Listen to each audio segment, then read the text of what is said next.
What's going on, everybody? Welcome to my birthday stream.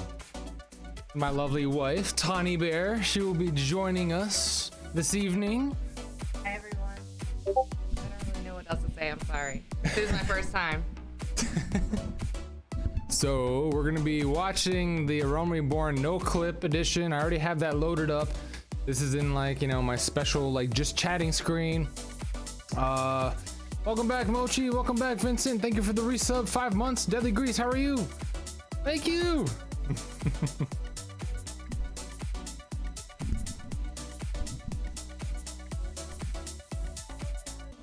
Appreciate all the birthday wishes.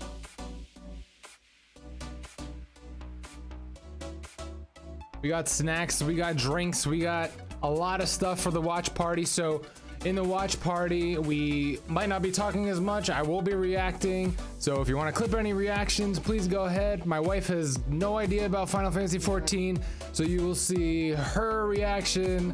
And I thought that would be a really cool perspective for everybody too, like complete noob to Final Fantasy watching this too. And then me, y'all obviously know my experience with the game, so this is really exciting. So Vincent sent me 3 documentaries for the no clip edition Realm Reborn. So this is part 1. It's 50 minutes long. If there's any points where you suggest I skip or anything, you know, let me know. But if not, I'm just gonna play through all 3 videos, give you my reaction, and then once 3 videos are done, it should be like, you know, an hour and a half, 2 hours. I'm gonna hop into Discord and we'll hop in game and have a lot of fun. So for those of you in the future who are watching this, thank you for being here, and let's get started. Let me turn my music off. Fun night of partying. I'm happy to have everybody here at the party. Let's get going here.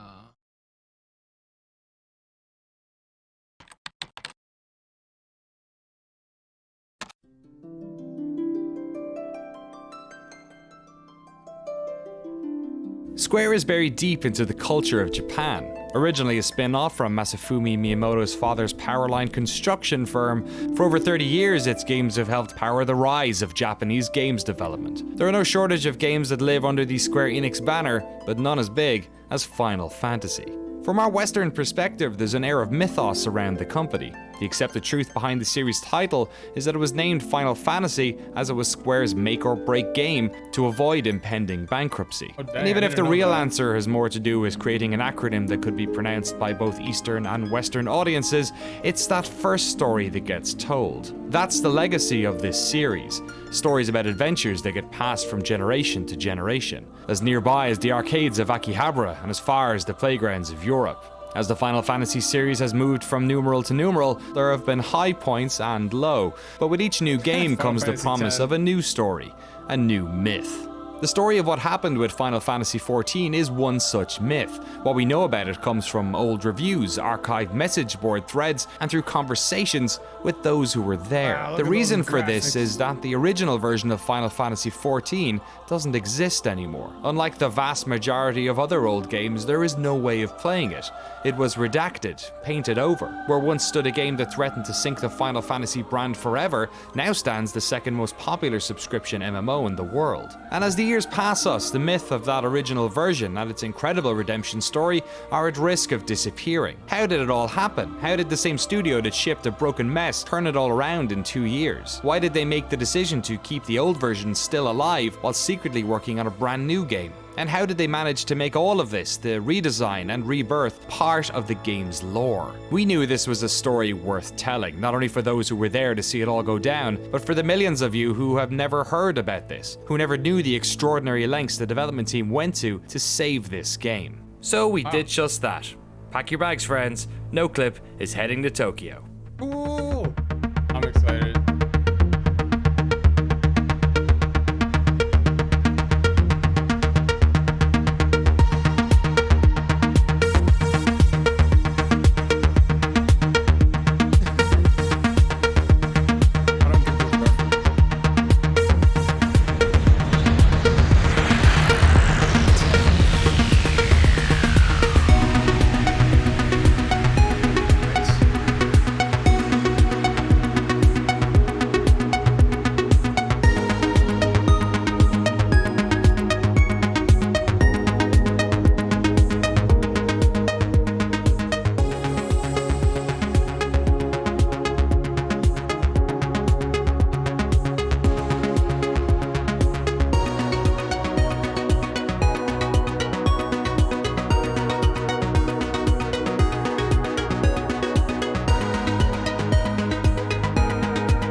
welcome to Shinjuku, Tokyo, home of Godzilla, restaurants full of dancing robots, and Square Enix, one of the most prolific video game companies in the world.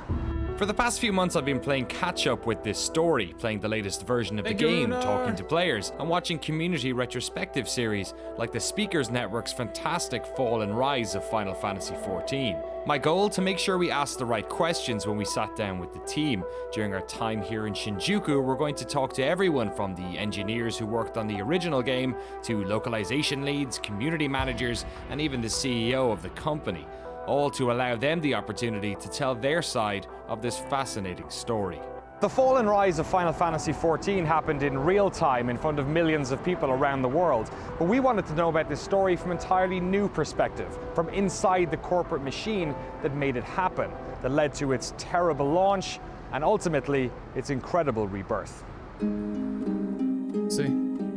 My name is Michael Christopher Koji Fonks. I am the English localization lead for Final Fantasy XIV. My middle name being Koji, it's not something I gave myself, it's a name my father gave me. My father was stationed in Japan for 2 years in the Navy. Thank you for the resub, Mochi. 4 months, went back to the States.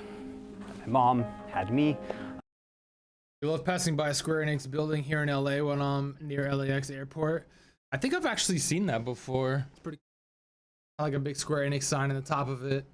For all of you who are new to the stream or don't know, we're gonna go through Final Fantasy XIV 1.0 no clip edition. My wife is here. We're gonna see some reactions, and we're just gonna go through these videos. We're complete noobs when it comes to Final Fantasy in the beginning of Final Fantasy XIV, so that's where we're starting. Appreciate you being in the stream. Deadly Grease, resubscribe. Oh, gifted a. Oh, thank you.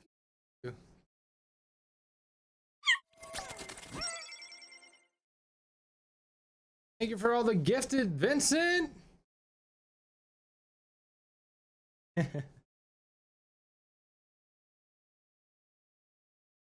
Woo. Whoa. Now you guys have unlocked all of the party emotes. So we have the popcorn emote and the party emote of myself. Very awesome, Vincent. Thanks for the gift. Back into the video.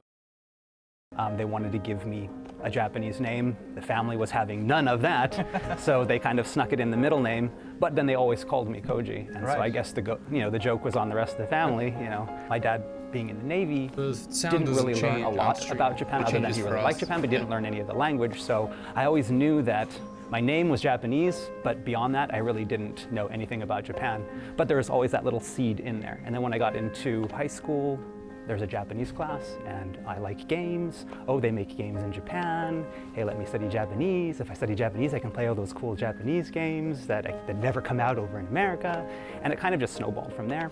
When I graduated from high school, I took a trip to Japan for 3 weeks, homestay type of thing, and I fell in love with it. And during that period, I got to visit a lot of schools. And a lot of English classes in those schools. And I thought, wow, I could probably do, I know English, I could do this, will be easy. It wasn't as easy as I thought it was going to be, but I studied a couple years at a university in America, then transferred over to Japan, started over 4 years at a university in Japan. Wow. Got my teaching license, and yeah. It's hard work being a teacher. Yes, I mean, I loved it, but I mean, it was very draining. And that's why pretty much after you'd go to school, 6 in the morning, for morning basketball practice, because I was the basketball coach, because as my principal said, hey, you're tall, you're the basketball coach. Then you'd get into classes. I mean, I'd have my homeroom class, then I'd have 6 or 7 other classes teaching, then you'd have after school. All of a sudden it's, oh, there's after school basketball, and then you'd get home and you'd correct. So I was really always at school every day. It was very draining, and I would go home and I would play FF11. It was how I was able to relax, and being able to go into my little room and turn off the lights and put on my headphones and get into that world of Vana'diel was like something that helped me escape from the stress. And then it just happened to be, one day I was online, checking for 11 related information, and I saw that Square Enix was hiring, looking for a translator, and it just kind of, wow, that would be really cool. Oh man, that's awesome. Koji wasn't alone. Final Fantasy XIV was launched in 2010, but the story of this game starts 8 years earlier with the launch of Final Fantasy XI, Square's first MMO, the early days of online. Many of the team who worked on 14 started on 11. One of those was Kasuga-san, who joined the company in 1999 to build a network infrastructure for this fledgling MMO. 自分はネットワークとサーバー担当で入っていて、なので一番最初にやっていたのが、当時プレイステーション2で初めて、厳密にはドリームキャストがその前にやるんですけれども、プレイステーションプラットフォームとしてはオンライン要素が入った初めての時期だったので、プレイステーション2でネットワークを作るために、TCP/IP のドライバーを作ったりとか、まだ当時モデム通信の時代だったんで、PPP 通信とか、あと ADSL がちょうど普及し始めた時期だったんで、ADSL の認証として使われた PPPoE とかっていうその本当にネットワークの下の部分、今だとあんまし誰も書かないようなところを書くっていう担当で入社してました。Documentary に関して言うとね、スクエアエニックスって言いますか、スクエアが初めて、オンラインのあれだけの規模の、MMORPG 日本でやるっていうのはもう本当初めてだったんで、いやもう正直いろんな Documentary time and hanging out with my wife. We got her reaction, we got my reaction. We're gonna be partying, having some snacks. Kind of like a Twitch watch party for y'all. So if you're interested in staying around and hanging out and watching with us, seeing our reactions, I'd love to have you here. And then later we're gonna go and game and party a little bit. Maybe hitting up the club scene or whatnot. And just have a lot of fun tonight. Thank y'all for being here. いろんなことがありましたね、当時ね。こんな言っちゃっていいのかな？言っちゃっていいの？OK なの？いいんだ。Am I allowed to say more? まずね、どういうことがあったかというと、あの時はMMO とかね、例えばウルティマとかそういった先行事例あるんだけど、基本的に PC ですよね。ところがだからコンシューマー機でやるなんて、もう無謀の極みだとかってね、たくさんそういうふうに言われました。ソニーさんがThat looks familiar, right? The PS2? ハードディスク。ベイビーキットなんかもですね、もう何台出すんだとかバンドがついて、そういうのを吸ったもんだして、いろんなことがありましたんで、ほとんど不可能とかでよく言われてましたよ、実際には。Hard to get one of those. 11 was my first MMO. I hadn't played one before. I remember purchasing the PlayStation 2 broadband unit because they were all sold out. I ended up paying double on like some Yahoo auction or something like that. Like right now. Ridiculous, but I had to play it. We got a new internet connection. We were on a regular modem at that time, but because we needed a new modem, we had to upgrade to ISDN 128. But yeah, it was definitely worth it. It was something that was completely new to me, but fascinating. And ever since then, I've been into MMOs. That was the gateway drug for me, going in from FF11 and then trying, some of the Western MMOs as well, getting into World of Warcraft, seeing the differences between the two. Personally, I think it's very different, here in Japan from the Western market because, it is for everyone in the globe. It's very first MMORPG on the console, PlayStation 2.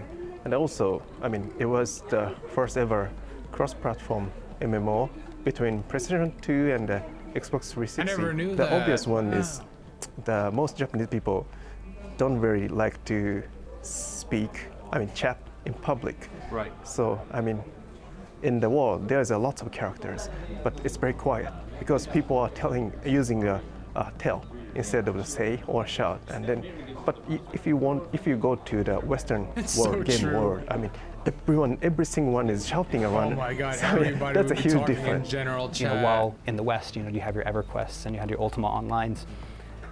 In Japan, there was none of that. There's always that guy And on then, World of so Final Warcraft Fantasy that was XI like, was "Oh my really God, one of the help." first MMOs in Japan. And so getting to work with basically the pioneers of the Japanese MMO was really exciting. Really On the other hand, you could also say that it was the character possibly kind of a rating curse, stuff.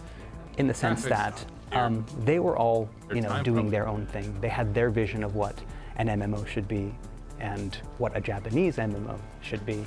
And then me, again, not having played an MMO before, getting on this team and thinking, okay, this is an MMO, and translating away and working in that project, I kind of, started thinking, okay, this is what an MMO is, this is what an MMO is. And then that one day I start playing WoW and it's like, oh, seeing the differences between the two and saying like, okay, what I thought was the norm in Final Fantasy XI, you know, the grinding for 20 hours to go up one level and then only to have your level drop when you know, pull too many crabs and it kills you and you've lost 5 hours work. Like, I thought that was normal. And then you're like, well, that's not normal, is it? The Japanese base game, Final Fantasy XI, had already released, and they were working on the first expansion pack, Rise of the Zalart. I was part of the team that was working to get the base game and Rise of Zalart all translated before the Japanese Rise of Zalart was finished, so we could all release it at the same time. Right. Get it on time? We got it on time. I haven't missed a deadline yet. That's one thing I'm proud of. Final Fantasy XI was a huge success for Square Enix. It established a concurrent user base of around 250,000 players for years. It was the most profitable Final Fantasy game ever, and at one stage was the 6th most popular game on all of Xbox Live. More than that, it established the Japanese style of MMO, and when the decision was made in 2005 to start work on a sequel, the new MMO was built around things that made 11 successful, focusing, like most Final Fantasy games do, on beautiful graphics and an interesting battle system. This new game was to be directed and produced by the same duo that shipped 11. Series veteran. Wow, yeah, I mean, like, I have a friend, Asha, who plays, I don't know, I think. How many people in chat have been playing Final Fantasy XI or have played it? That's cool that they still release updates for it. That's all. Extra material, the trailer.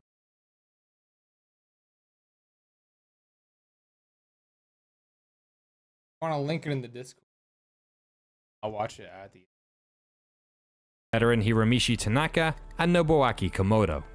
Final Fantasy XIV was announced for Windows and PlayStation 3 in 2009, but behind the scenes the development team was struggling to put the pieces of its new world together. まあ、ファイナルファンタジー14のその最初のバージョンの、自分が見た時の一番大きな問題点、まあ、最終的にそれが問題だったと考えているのっていうのはその最初のコンセプトとしてそのプランナーがスクリプトを書くことによってゲームを作っていこう。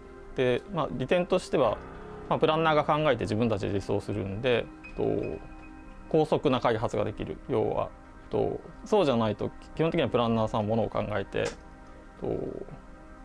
開発者にエンジニアに相談してどう実装するかを決めてで、まあ、ゲームデザインをする。Well, they just got an expansion this year. I had a friend play 11 back in 2003. Nice. It's fun when I had the time. I don't think I can play it anymore due to the time commitment and compared to Final Fantasy 14. Yeah, for real. This is Final Fantasy 14 1.0. Wow. Graphics. Interesting. What do you think, babe? Very interesting.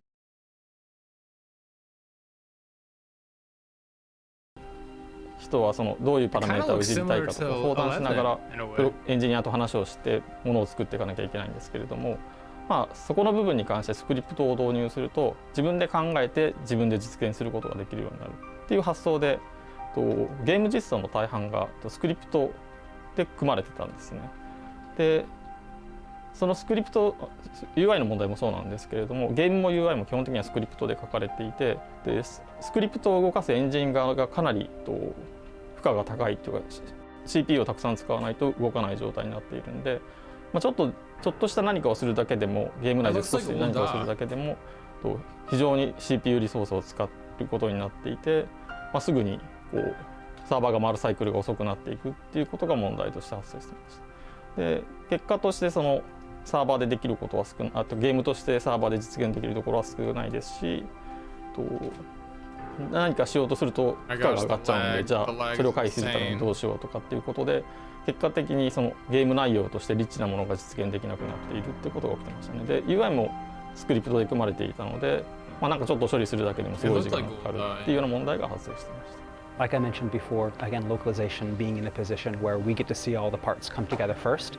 We were some of the first to realize that, you know, Houston, we have a problem, that type of situation. I mean, you know, you had the battle team, they're like, yes, we have this great battle system, you know, with stamina and these things that you can do. And then you had this story team, like, yes, we have this story. Oh, hey, we have these guild leads and all of these parts. And everyone was really, really proud of their parts, you know.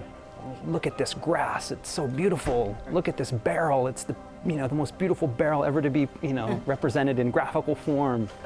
It's got as many polygons as the character. Yes, and all of those parts, all of these teams, again, very, very proud of their work. I mean, the team was, put together some of the best minds in Square. right there. You had people that were, leads that could probably even, lead their own projects, were all come together, and it became a lot of just tiny little groups making something that was really great. But once you put it together, it was kind of a mess. And no one really knew that, except for localization and probably QA as well. And we're like, okay, we need to do something. But by then it was one of those, it's kind of too late to do anything. But for us, we would be looking at the text, and some of it, it wouldn't make sense, or it would just be very bland, and thinking, if there's any way to make this game better, what can we do? It's like, well, I can take this text and maybe add some more stuff into it, add some more flavor to it, and maybe that will distract people from the fact that the battle is not that fun. At a fundamental level, the piecemeal design of the game was causing problems. Graphics were inconsistent. While many elements of the world were copy and pasted ad nauseum, some environmental objects had as many polygons and shaders as a character model. The battle system was just confusing. The game didn't have elements fundamental to most modern MMOs, things like jumping, auto attack, and the ability to interact with the map using a mouse. It had a system that nerfed hardcore players to make sure they didn't level up too fast. The UI was confusing, crafting was incredibly complex and took forever, and simply there just wasn't enough content. The closed beta wasn't going well. They needed more time to fix these problems, so the open beta was pushed back to within a month before launch. The team knew there were problems, and they were getting frustrated.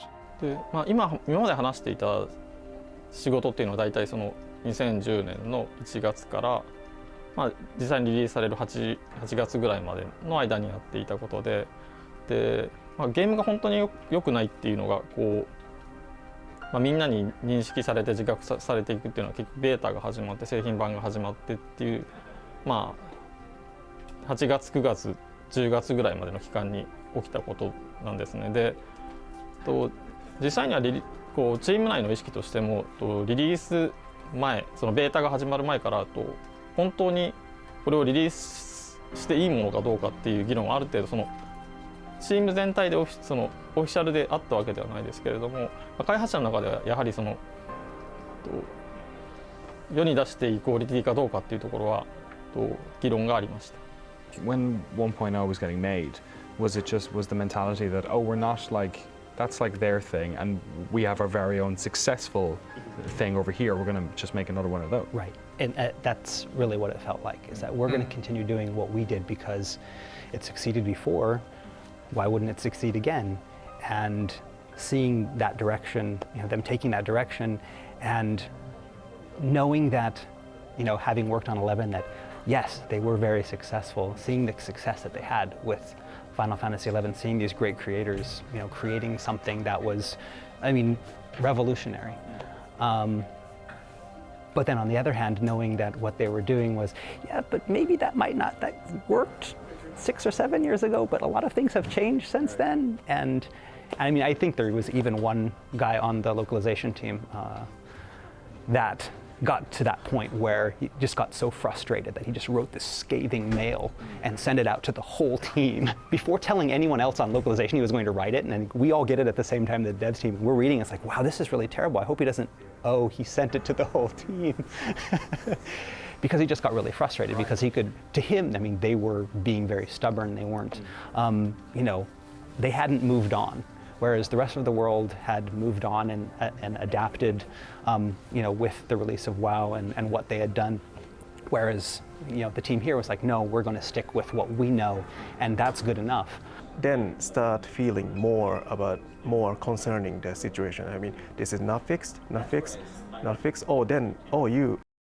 Oh man, we're watching the documentary. It's a great watch. Also, happy birthday. Thanks for stopping by, Eris. Yeah, starting off by watching the documentary, then we're gonna party later. And hop in game and party and try to find a club and do all that stuff. I'd love to have you guys there too if you're still around. Back in 1.0, the Scions did not exist. There were two groups, the Path of the 12 and the Group of Adventurers led by Menphilia and the Circle of Knowing. with the Archons led by Louis Schwa. After the calamity, both groups emerged to form the Scions. That's a pretty good history lesson right there. That insight, Shinfil. Announced the launch date, but it's not fixed. So, but still, some major portion of people are still thinking, still believing. No, it's better, still better. Better phase, last phase, but still better. So it could be, fixed or changed at the launch timing. Kind of went from thinking, okay, this project's going to be great, to, uh-oh, there might be some problems. Can we fix them? Can we fix them? Okay, we can't fix them. Is there anything we can do? I don't know. It was a very taxing experience. Sounds tough. Oh my The God, team crossed their look who it fingers is. and hoped that the game's beta problems were simply baby. that, the same issues that most MMOs have, ones that could be fixed with patches once the game entered live operations. And so Final Fantasy XIV Online launched on September 30th, 2010. It sold well its first week, and after a month had over 600,000 players swarming into its world. But it didn't take long for the cracks to appear. The problems in the beta were echoed by new players. The game was sluggish, the servers crashed, and Eorzeans quickly ran out of things to do. Quests were limited, and the fatigue system even made grinding for XP next to impossible. Critics ate it alive too. Let's get right down to it. Unless you've got the patience of Job or some kind of masochist, you shouldn't play Final Fantasy XIV. Its problems are so vast that I could spend hours talking about them. The awful interface, the recycled content, the stringent limits on questing, the useless maps, the stupid market ward, these issues and dozens more constantly have you asking that age-old question, what were they thinking? Very harsh. So, what was it like seeing public reaction? Yeah, it was very, Welcome to the very stream, disheartening. Charlie. Thank you for because, wishing me a happy birthday. How you doing? you'd want to look at those There was and you'd no want to say, auto attack no, back they don't then, that's a understand, they don't know, what's going on here, or but deep down, you'd know they were right. And that was what kind of, that dagger in your heart, and it's twisting because, you want to defend what you worked on. The people that I worked with are the greatest people. I still, work with a lot of them. I had worked with them before in FF11. I consider them not only coworkers but friends. But and then you see people online, bashing the work they did, and I know how hard they worked. I know how many hours they put in. I know that, like, in the last 3 or 4 months, people were basically living at work, all putting their 100% into this game that was, destined to kind of crash and burn. And then to have people online just say, oh, that sucks, this person is a piece of shit, and their work is terrible. It hurts, but it hurts more because if I was not here and was a user and had played that game, I probably would have said the same thing. そうですね、当時はね、私CFO だったんで見てたんですけれども、ローンチのタイミングやっぱり一番大きく違ったのは11の時のいろいろごたごたねと9の14の時のごたごた一番違うっていうのは、11の時はいろいろごたごたあったけど、ゲームに関して言うとさすがに相当やっぱり相当程度やっぱり受け入れファン相当のやっぱり評価されたんですよね。オペレーション上のねトラブルとかっていろいろ多分あるっていう、これはある程度つきもので、大変だったんですけれども、それはあったんですけど、ゲーム内容に関して言うと非常に評価されたというふうに理解してますけれども、前作の前に一番やっぱ私がちょっとまずいなこれって思ったのは、やっぱりゲーム自体の評価が非常に厳しいものだったということですね。これはちょっとやっぱり相当大丈夫かなというのを、ローンチした後ね、やっぱりそこはね非常にリアルに感じましたね。それはそうですね、ローンチして、しばらく経って、そんなに長い期間じゃなかったですね。そうしばらくなんでやっぱり相当なこのままで大丈夫なのかっていう社内でも相当やっぱり議論ありましたからね。The first few months was just an endless stream of translating apology mails from producers and directors and finding out, trying to figure out different ways of saying we're sorry, because the more you say it, the less weight it has. But Japan being a country where people apologize a lot, that's part of the culture. but then trying to translate that, it's like, okay, this is the 10th time I've said sorry in this one post, and then from the American myself, like, yeah, people are going to look at that as insincere. The more you apologize, the more and then trying to explain that to the team, it's like, no, we have to apologize. Like, yes, you have to apologize, but and it just became, we weren't talking about the game anymore. We were talking about how to translate apologies, and it seemed like that lasted for a couple months. Actually, we see a huge drop. I mean, right after the launch timing, we got some good number of the subscribers. Then that fall. I mean, as you can imagine. So I mean, it was failure, and we announced a failure. So we see lots of decline. さっきも話した通り、実際にはその開発内でもその今リリースすべきかっていうか、リリースできるクオリティにあるかっていうのはベータ直前とかベータが始まってもそうなんですけど、常に疑問はあったので、リリースして実際にただ、それまでにチーム内にあった空気はやはり出したら意外と受け入れられる可能性があるんじゃないかっていう漠然とした出せばどうにかなるのかも、自分たちが思っているほど悪くないのかもっていう何の根拠もない希望的なものがあったんですよね。で出た結果結局そんな魔法は起きなくて、やはり自分たちが感じている通りにまだ世に出すには早いというか、世に出せるクオリティに達していない商品を出してしまったっていう気持ちはみんなにあったので、実際に改善しなきゃっていうか根本的に対応しなきゃいけないっていうところはチーム内に割とすぐ広がったと思ってます。なので特にすごいそんなことはないっていう意見がすごく強くあって、誰かを説得しなきゃいけないみたいなことは特になかったですね。I'm interested how they rebranded 2.0. I think it was I saw a lot of ads and stuff back then. Today, Square Enix is based across multiple floors in a modern office complex in Shinjuku, Tokyo. It's a company that is often designing multiple projects at once. And while Final Fantasy XIV was being developed, in another part of the building a different game was being made. Produced by a Final Fantasy fan, his name, Naoki Yoshida. 一番最初はファミリーコンピューターUS だとエンターテインメントシステムのマリオブラザーズが一番最初にプレイしたゲームです。とにかくテレビっていうのは見るものだと思っていた子供の時に。ところがマリオブラザーズで初めてコントローラーを握ってゲームをプレイした時に、まずそもそもテレビのものを自分が自由に動かせるっていうことがものすごいショックで、友達の家でプレイさせてもらったんだけど、ものすごい興奮したのを覚えてますね。ドラゴンクエストっていう日本で RPG を大きく広めたタイトルを初めて触った時に、アクションではないゲーム、数字のやり取りでこんなにまたさらにゲームは面白くなる。Tomb Raider or Dino Crisis. Dino Crisis. And then it was Tomb Raider. They were both.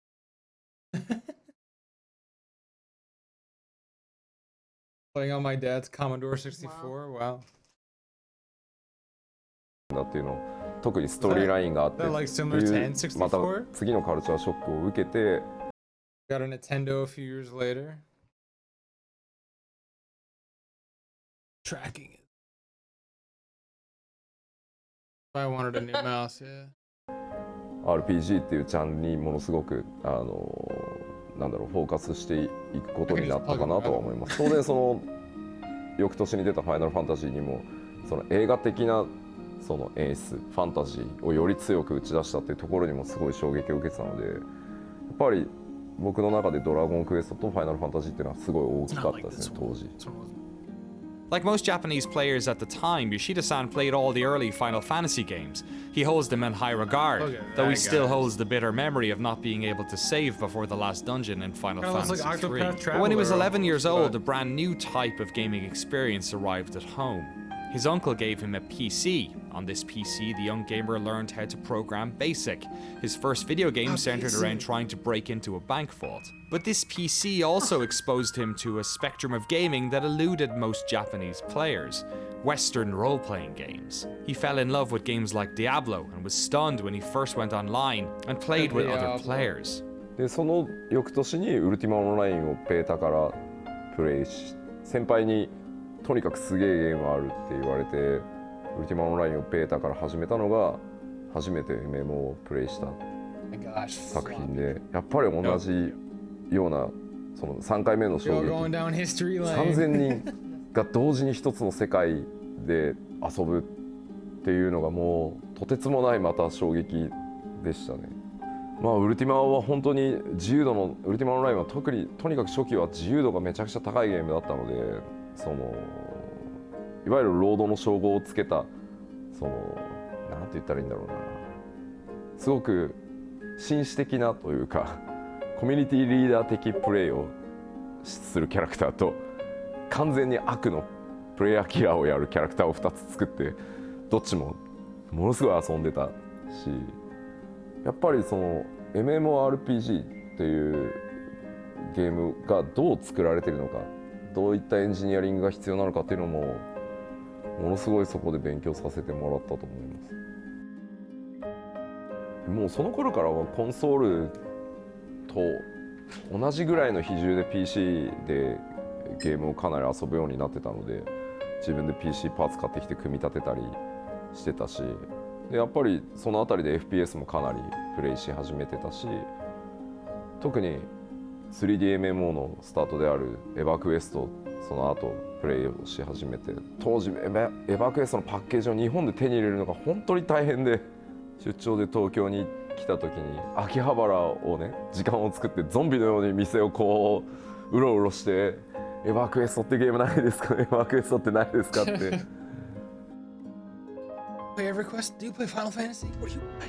Yoshida-san would embark on a career in God. games that would eventually Dragon see him Quest. joining Square Enix to work on the Dragon Quest series. love Though he Dragon wasn't Quest, working on the Final Fantasy team, he was part of the umbrella group that was allocating programmers to various projects. He didn't have granular visibility on FF14, but he knew the team was struggling.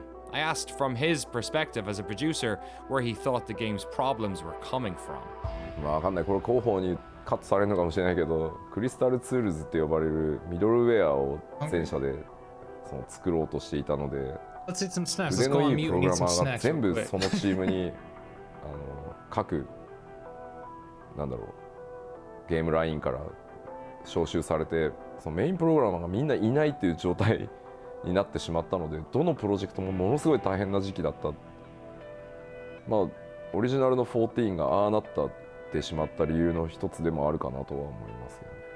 さらに2つ大きな問題がそこに絡まっていて、スクエア・エニックスその全体にプレイステーション2のジェネレーションで本当に世界一クオリティ、グラフィックスのクオリティが高い、そしてゲームエクスペリエンスがものすごく詰まったゲームっていうのをたくさんリリースしたので、本当にこうなんていうんだろう、ある意味自信過剰にもうなっていた時期で、自分たちが世界一だし、自分たちのグラフィックスこそが世界一だし、その作り方はその自分たちにしかできない。だからなんだろう、でも超巨大な成功体験ってやっぱり足かせというかにもなる例だと思うんですけど、ものすごくおごってた、まあ悪い言い方をすればおごってた時期だったと思うんですね。まず例えると、その刀を作る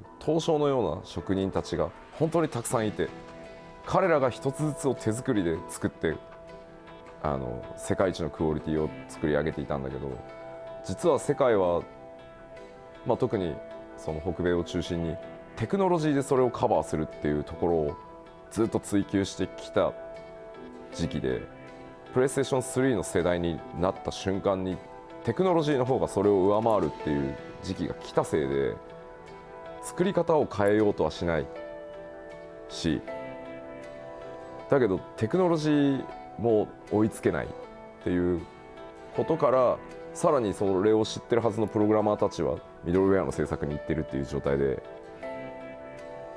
でもグラフィックス作ってるそのアーティストたちは自分たちの作り方こそが世界一だと思ってるので、古い作り方で引き続きものすごく負荷のかかるやり方でアセットを作ってたので、もうそれらが絡まってっていうのが、まあもう一つの大きな、さっき2つあるって言った問題の1つ目がそれですね。もう一つはプライドはいついかなる時でもとても大切なものだとは思うんですけど、そこにやっぱり超巨大な成功体験をしたっていうこと自体が乗っかってきちゃうと、自分たちの作るゲームこそがベストであって他をあんまり見る必要がないっていう時期でもあったんじゃないかなと思っていて、例えば当時世界多分 MMORPG を知ってる人に世界最大の MMORPG は何ですかって言ったら100人に聞いたら100人がワールド・オブ・ウォークラフトって言ったはずなのに誰もプレイしてない開発チームが。これはワールド・オブ・ウォークラフトを知ってるか知ってないかっていう話だけの話をしてるんじゃなくて、その自分たちが世の中に対して新しいそのビデオゲームをリリースしようとするときにライバルになるタイトルは何だろうとか、ユーザーは今プレイヤーはどこにそのゲームエクスペリエンスの最新の状態をプレイしてるんだろうっていうのを知らないっていうのがその感覚として僕には結構信じられない。なんでもっとみんなゲームプレイしないの？だって自分たちが今どの辺りにいるか分かんなくなっちゃうよっていうのがまあ言いたい。で特に14の場合に関してはもちろんファイナルファンタジー11の超巨大な成功体験っていうのが邪魔をしたっていうのもあるとは思うんだけど、あの当時はエヴァークエストを徹底的にプレイをしてだからこそ11を作ったはずなのに、新しいレストランをオープンするときに隣にあるレストランがどんなメニューを出していてどんなサービスをしてるかを知らずにレストラン開店させる人はいないんじゃないって。So just at the launch stage then of 1.0, what was the feeling within Square Enix? The beta was quite close to launch. Were people anticipating that there would be negative feedback, or were they less aware that that was going to happen? I guess. 僕は他のチームにいてすごくベータの評判が悪いっていうのはネットでニュースは見てましたね。ただ多かれ少なかれ MMORPG のローンチは絶対にまあ荒れやすいサーバーがすぐ落ちるとか、ストレステストをやってるけどプレイヤーの方は遊びたいからやっぱりサーバーが落ちるとやっぱりすごく文句を言って当然だと思いますし、だから僕もやっぱり11を作ったチームだからまあそうは言っても11のやっぱり完成度が高いのでそこと比較をしてあの機能がないこの機能がないっていう話をしてるのかなっていうふうに思ってた。僕は僕自身の開発が忙しかったのもあって、ただそれもI always thought a massive compliment if someone uses your game for inspiration. WoW in its prime was great. Yeah, that's a good point. Hello everyone, hope you're all well. That your birthday has been a good one so far, Gigan. Thanks to Lunestia, thanks for stopping by. It has been. I got my wife here, we're celebrating together. We're gonna do some like reactions to the 1.0 no clip. We're almost to the first YouTube video. It's been really cool so far. We're learning about the history of Final Fantasy 11 and the Square Enix team and how like 1.0 like failed and the different you know different team members are giving their perspective on that. So that's really interesting. Shinfil says Yoshi P points out that it's better that people that makes a game should play games. Yeah, that's true. Yoshi played WoW to know part of the MMO is to be able to make one. Yeah, and it's like in order to find out like what it is to make one, you need to play, right, and figure out like how can we make this better. You know who Yoshi P is? He's kind of like, I don't know if he's the CEO. I'm not sure his exact title, but he's like leader of the Final Fantasy 14 team, and he directed a lot of like the new content. He's kind of what saved Final Fantasy 14. A lot of people say with 2.0. Like they're saying he came from other games and has a lot of experience with other games and stuff. 少しずつ収まっていくんだろうなっていうふうに僕は当時は見てた。ただ別の角度、今度はそのオリジナルの14チームの中のその視点としてはこのままだと本当にまずい。もっと時間をかけて品質を上げないとっていうもちろん声を上げる人たちもいたけれど、会社ってまあ全体の判断としてはファイナルファンタジー11のスタートもそうだったと。機能たくさんなかったしものすごくネガティブなフィードバックもたくさん来たけどパッチでどんどん直していって11は完成したんだから14も大丈夫だと、最初は絶対こうなんだっていう風に判断したのでベータを終わらせてリリースへ踏み切ったっていうのが当時のジャッジだったって、僕はチームに入ってからインタビューをしてそれを確認したので、チームの中ではやっぱり議論はあったそうです。あのままじゃダメ、まずいっていう話は。ただ最終的なジャッジは今お話しした通り11の時もそうだった。でも11だってずっとパッチを続けてああなったじゃないかと。Eventually, corporate realized that this wasn't usual launch problems, so they called on a few select members of the team to create a task force. This task force would research what changes the game needed and the resources the development environment would require to do the work. Members of that team would talk to Yoshida-san about their worries after hours. His thoughts were that the current organizational structure would need to be modified if the team was going to make the changes required. In October of 2010, Yoshida-san talked to the then Square Enix president Yoichi Wada and suggested they initiate a company-wide emergency to get the team the resources they needed. Wada-san spent a few days talking to the 14 development team about their concerns, and while a lot of the team had suggested that the current task force was in fact up to the task, some members of the 14 team had pleaded to have Yoshida-san join the project to help. And so it transpired that in late November, corporate took the decision to remove Hiromichi Tanaka from the team and move Nobuaki Komodo from director to lead designer. Both of their vacant positions would be filled by Yoshida-san. At that time, he was leading a team that was working on an original IP for Square Enix. He was disappointed to leave that team, but excited for the opportunity to work on one of the company's crown jewels, a numbered Final Fantasy game. So, he got right to work. やらなきゃいけないことが当時3つあると思ってて、順番にやってったんですけど、まずそのチームに、オリジナルのチームにトップが変わります。であとそのタスクフォースメンバーもそのまま開発コアとしてリードに入りますっていう当然話をしなきゃいけない全チームに。ただ僕はドラゴンクエスト側のゲームを開発。This is just a question we had. This is the guy. They just introduced him. We were behind by like 1 minute. We were ahead by 1 minute, should I say? することが多かったので、そのほとんどのスタッフを知らない。というか顔と名前ぐらいは知ってるスタッフはいたけど、その一緒に仕事したことがある人がほとんどいなかったので、まず「Say hello」っていうところからで、一度もみんな仕事したことがないからどんな仕事をする人間なのかを見てくれればいいよってまず、でこいつダメだと思ったらチーム抜けて構わないからっていう話を最初にして。一緒に仕事してみよう。でも1回はいいよね。でそれでダメだと思ったら本当すぐ抜けて構わないから3ヶ月ぐらいまず一緒にやろうよっていう話を僕スピーチでした記憶があります。でもう1回チャレンジするよ。当然その時申請するなんて話はまだ計画がなかったので、とにかく立て直しをやるよと、ギブアップはしないよっていう話をした時に、僕を知ってる何人かは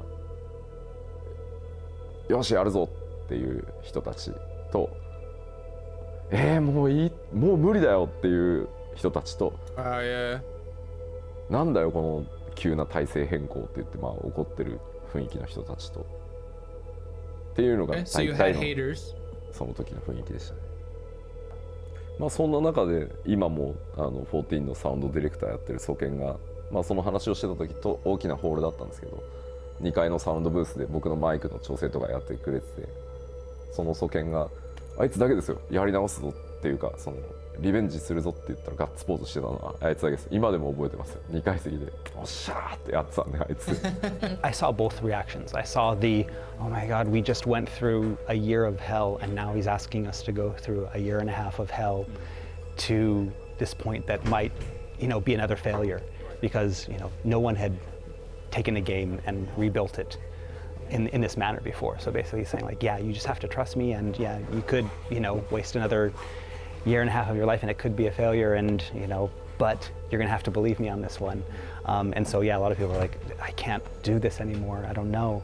And I can understand that because again, it was a gamble. But then on the other hand, there were, a lot of us, myself included, but a lot of people on the team that were like, no, we worked so hard on this and we did our jobs the best that we could, but for a lot of reasons, some circumstances that were out of our control. Decisions made by higher ups, decisions made by other teams that affected our work, and nothing that we could do about it. But we had put our all into it, and we were invested in the project. We still believed in the project. To have someone from the outside come in, and not just come in to say, okay, forget it, we're just going to do it my way or the highway. He's like, is that the 1.0 trailer? If that's he the asked case, our I think I've opinions. seen it. He laid out a roadmap. Gotta He watch it gave again. us a vision and a hope, and it, even though it seemed like it would be difficult to achieve, it didn't seem inconceivable. Yoshi P knew there was no time to wait. He worked with corporate to make sure the team had time off, both for them to relax, but also to give him time to build his new vision, to do research playing other MMOs, and to help draft his plan, to deliver the vision and how the team was going to do it. They had very little time to fix this game, so once they started, the specifications document would have to be watertight. And as captain of the ship, he needed to be able to answer every question the team may have, quickly. Yoshida-san was now at the helm of his first Final Fantasy, and as an avid MMO fan, he was looking forward to getting in there and fixing it. What he couldn't have known at this stage was the scale of the job ahead of him, that no matter how much they patched Final Fantasy XIV online, they couldn't ever fix it. What they have to do was something that no developer had ever done, to rebuild an entire MMO while the original version was still running.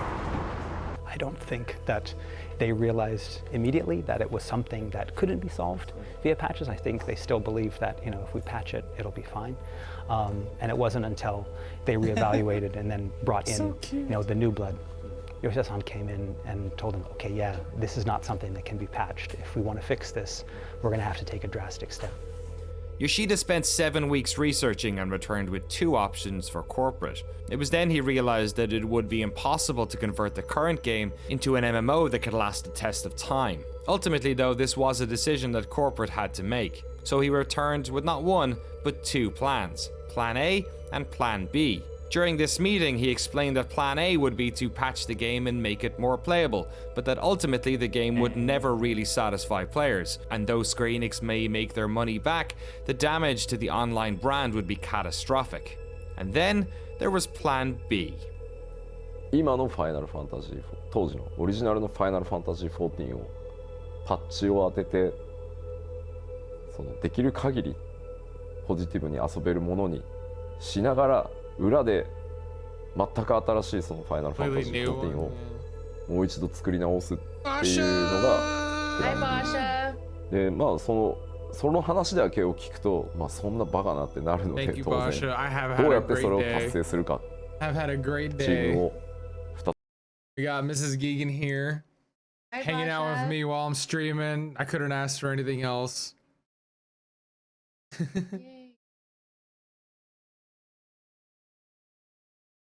Basha was one of my original viewers when I first started streaming. Sorry to hear that you're sick. You missed a conversation on Final Fantasy XI earlier, Basha. I was talking about you. I was like, I have a friend who's a Final Fantasy XI veteran. Alright, we're almost done with this video, and then we'll take a little break. We could chat about it, and then I'll start the other video.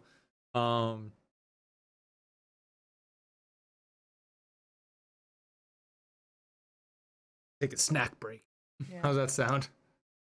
2つに分けて We have 4 minutes. でどういったマネジメントスタイルでそれをやるのかで、大体発売時期はプレイステーション3版をリリースするっていうのがプレイヤーとの約束だったので、プレイステーション3の寿命が来る前にリリースしなきゃいけないので、2012年年末から2013年中には絶対リリースできるこの計画であればっていうプレゼンテーションをして、リスクは高い、ただ当然そんなことをしたことはないし、ゲーム業界でしかも同じタイトルで作り直してるから、成功うまくいったとしても成功するかどうかは分からない。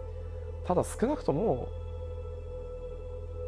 やっぱりファイナルファンタジーってクレイジーだねとかすごいことするねとか、少なくとも自分たちがミスしたことを認めて信頼を取り戻そうとしたっていう努力は見てくれてる人は多分見てくれるだろう。だからどっちをチョイスするかは会社に任せる。ただどっちであっても全力でやるよっていう Wow, 話を really? He プレ left ゼ it ンテ up ーシ to ョン the し higher ups. て、まあ、結果的にはねプラン B でって言ってくれたんで今こうなってますけど。I know, I wonder right? if He like did. he has like some resentment or like, oh. Final Fantasy XIV 1.0 was in a state of disarray. Square Enix had decided to suspend subscriptions to help ease the negativity around the game, while the PS3 version was indefinitely postponed. For the next 2 years, Yoshida-san and his team would work tirelessly on not one, but 2 MMOs, patching the original 1.0 to fans' expectations, while secretly working on a brand new version of Final Fantasy XIV. In our next episode, we focus on that 2-year period and tell the incredible story of the falling moon of Dalamud, the death of 1.0, and the birth of a new Eorzea. It's getting juicy. Awesome.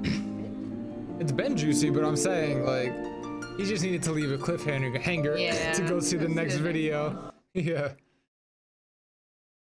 Alright, I'll get this one up here. And then we'll take a little break. Back. Don't go anywhere.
Surik, welcome back. How are you, Surik? Hello, everyone. We're back. We got some snacks. We had a bathroom break. I got some Talenti ice cream. I'm excited. Wifey got some salt and vinegar chips. Himalayan pink salt vinegar chips. And we're going to start part 2 of the No Clip 1.0 documentary. Been really awesome so far. Shinful, thank you for a gift. Oh, Vincent with another gifted. I don't know why my own .tv plugin says Shinfield just subscribed, but I have to like scroll up to see that it was an actually like a gifted. But thank you, Vincent, for the gifted subs. Oh my gosh, you're awesome. No more commercials, and you get all my new sub emotes. Congratulations, everybody. Welcome to new people. Hope you're having a great night. We're gonna continue part 2 here in a second. I have my beautiful wife here, Tiny Bear. Say hello, my dear. Hello. Yeah, so we're just chilling. We got our snacks, we got our popcorn, we got our chips, we got our ice cream. We need popcorn. We got chips, not popcorn, fortunately. Anyway, oh yeah, so you'll see our reactions to this 1.0 documentary. We're gonna party later in game. If you want to join, you are more than welcome. We're gonna try to find a club to go hang out in, listen to some DJ. It'll be my first ever experience with that. Exciting stuff. Square Enix is known to do crazy decisions when shit hits the fan. That's how Final Fantasy franchise started. Square was facing bankruptcy at the time. Then they launched their last game, Final Fantasy. Interesting. Vaughn, I'm happy you made it to the stream, Vaughn. How are you? Woohoo! Yeah! Are the Gigan party emotes? It's a party in here? It's a party in here? It will be even more of a party in an hour or so. All right. Yeah, let me get some hydrate. Mochi redeemed hydrate.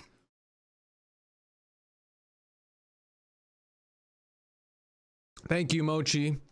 I can drink water. All right, let's get this part 2 video underway, shall we? Do I have sound? I got sound. Down.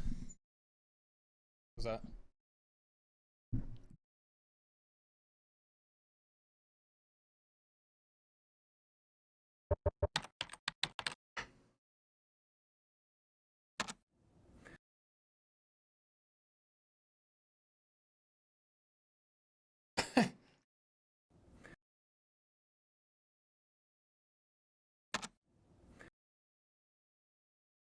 Going on?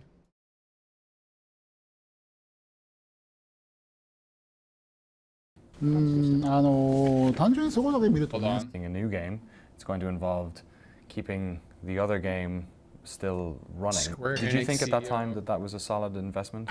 That's what Square Enix should be doing, or did you think that it was a risky venture?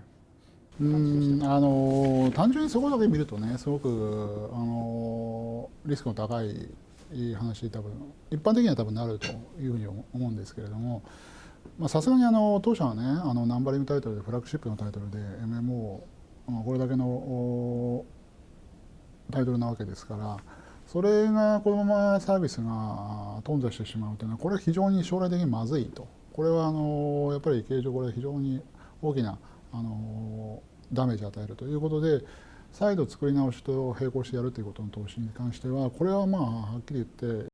Hold on, Vincent said something. I will say. I don't pause it every time somebody says something in chat. No, I'm kidding. I will say, but there was a misconception of the name Final Fantasy. The name was not because it was their last game, but due to a licensing issue with the original title they wanted. Okay. Didn't they want to go with Fighting Fantasy, but it was taken? That's something to Google. I don't know. I'm curious about that as well. Oh, really? That's true. Fighting Fantasy. Interesting.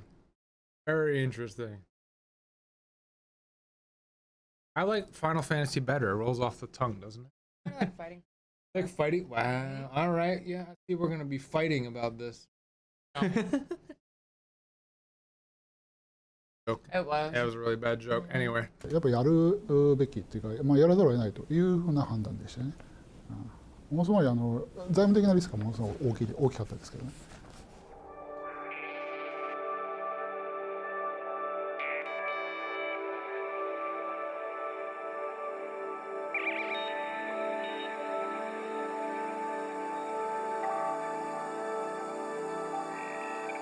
That is pretty.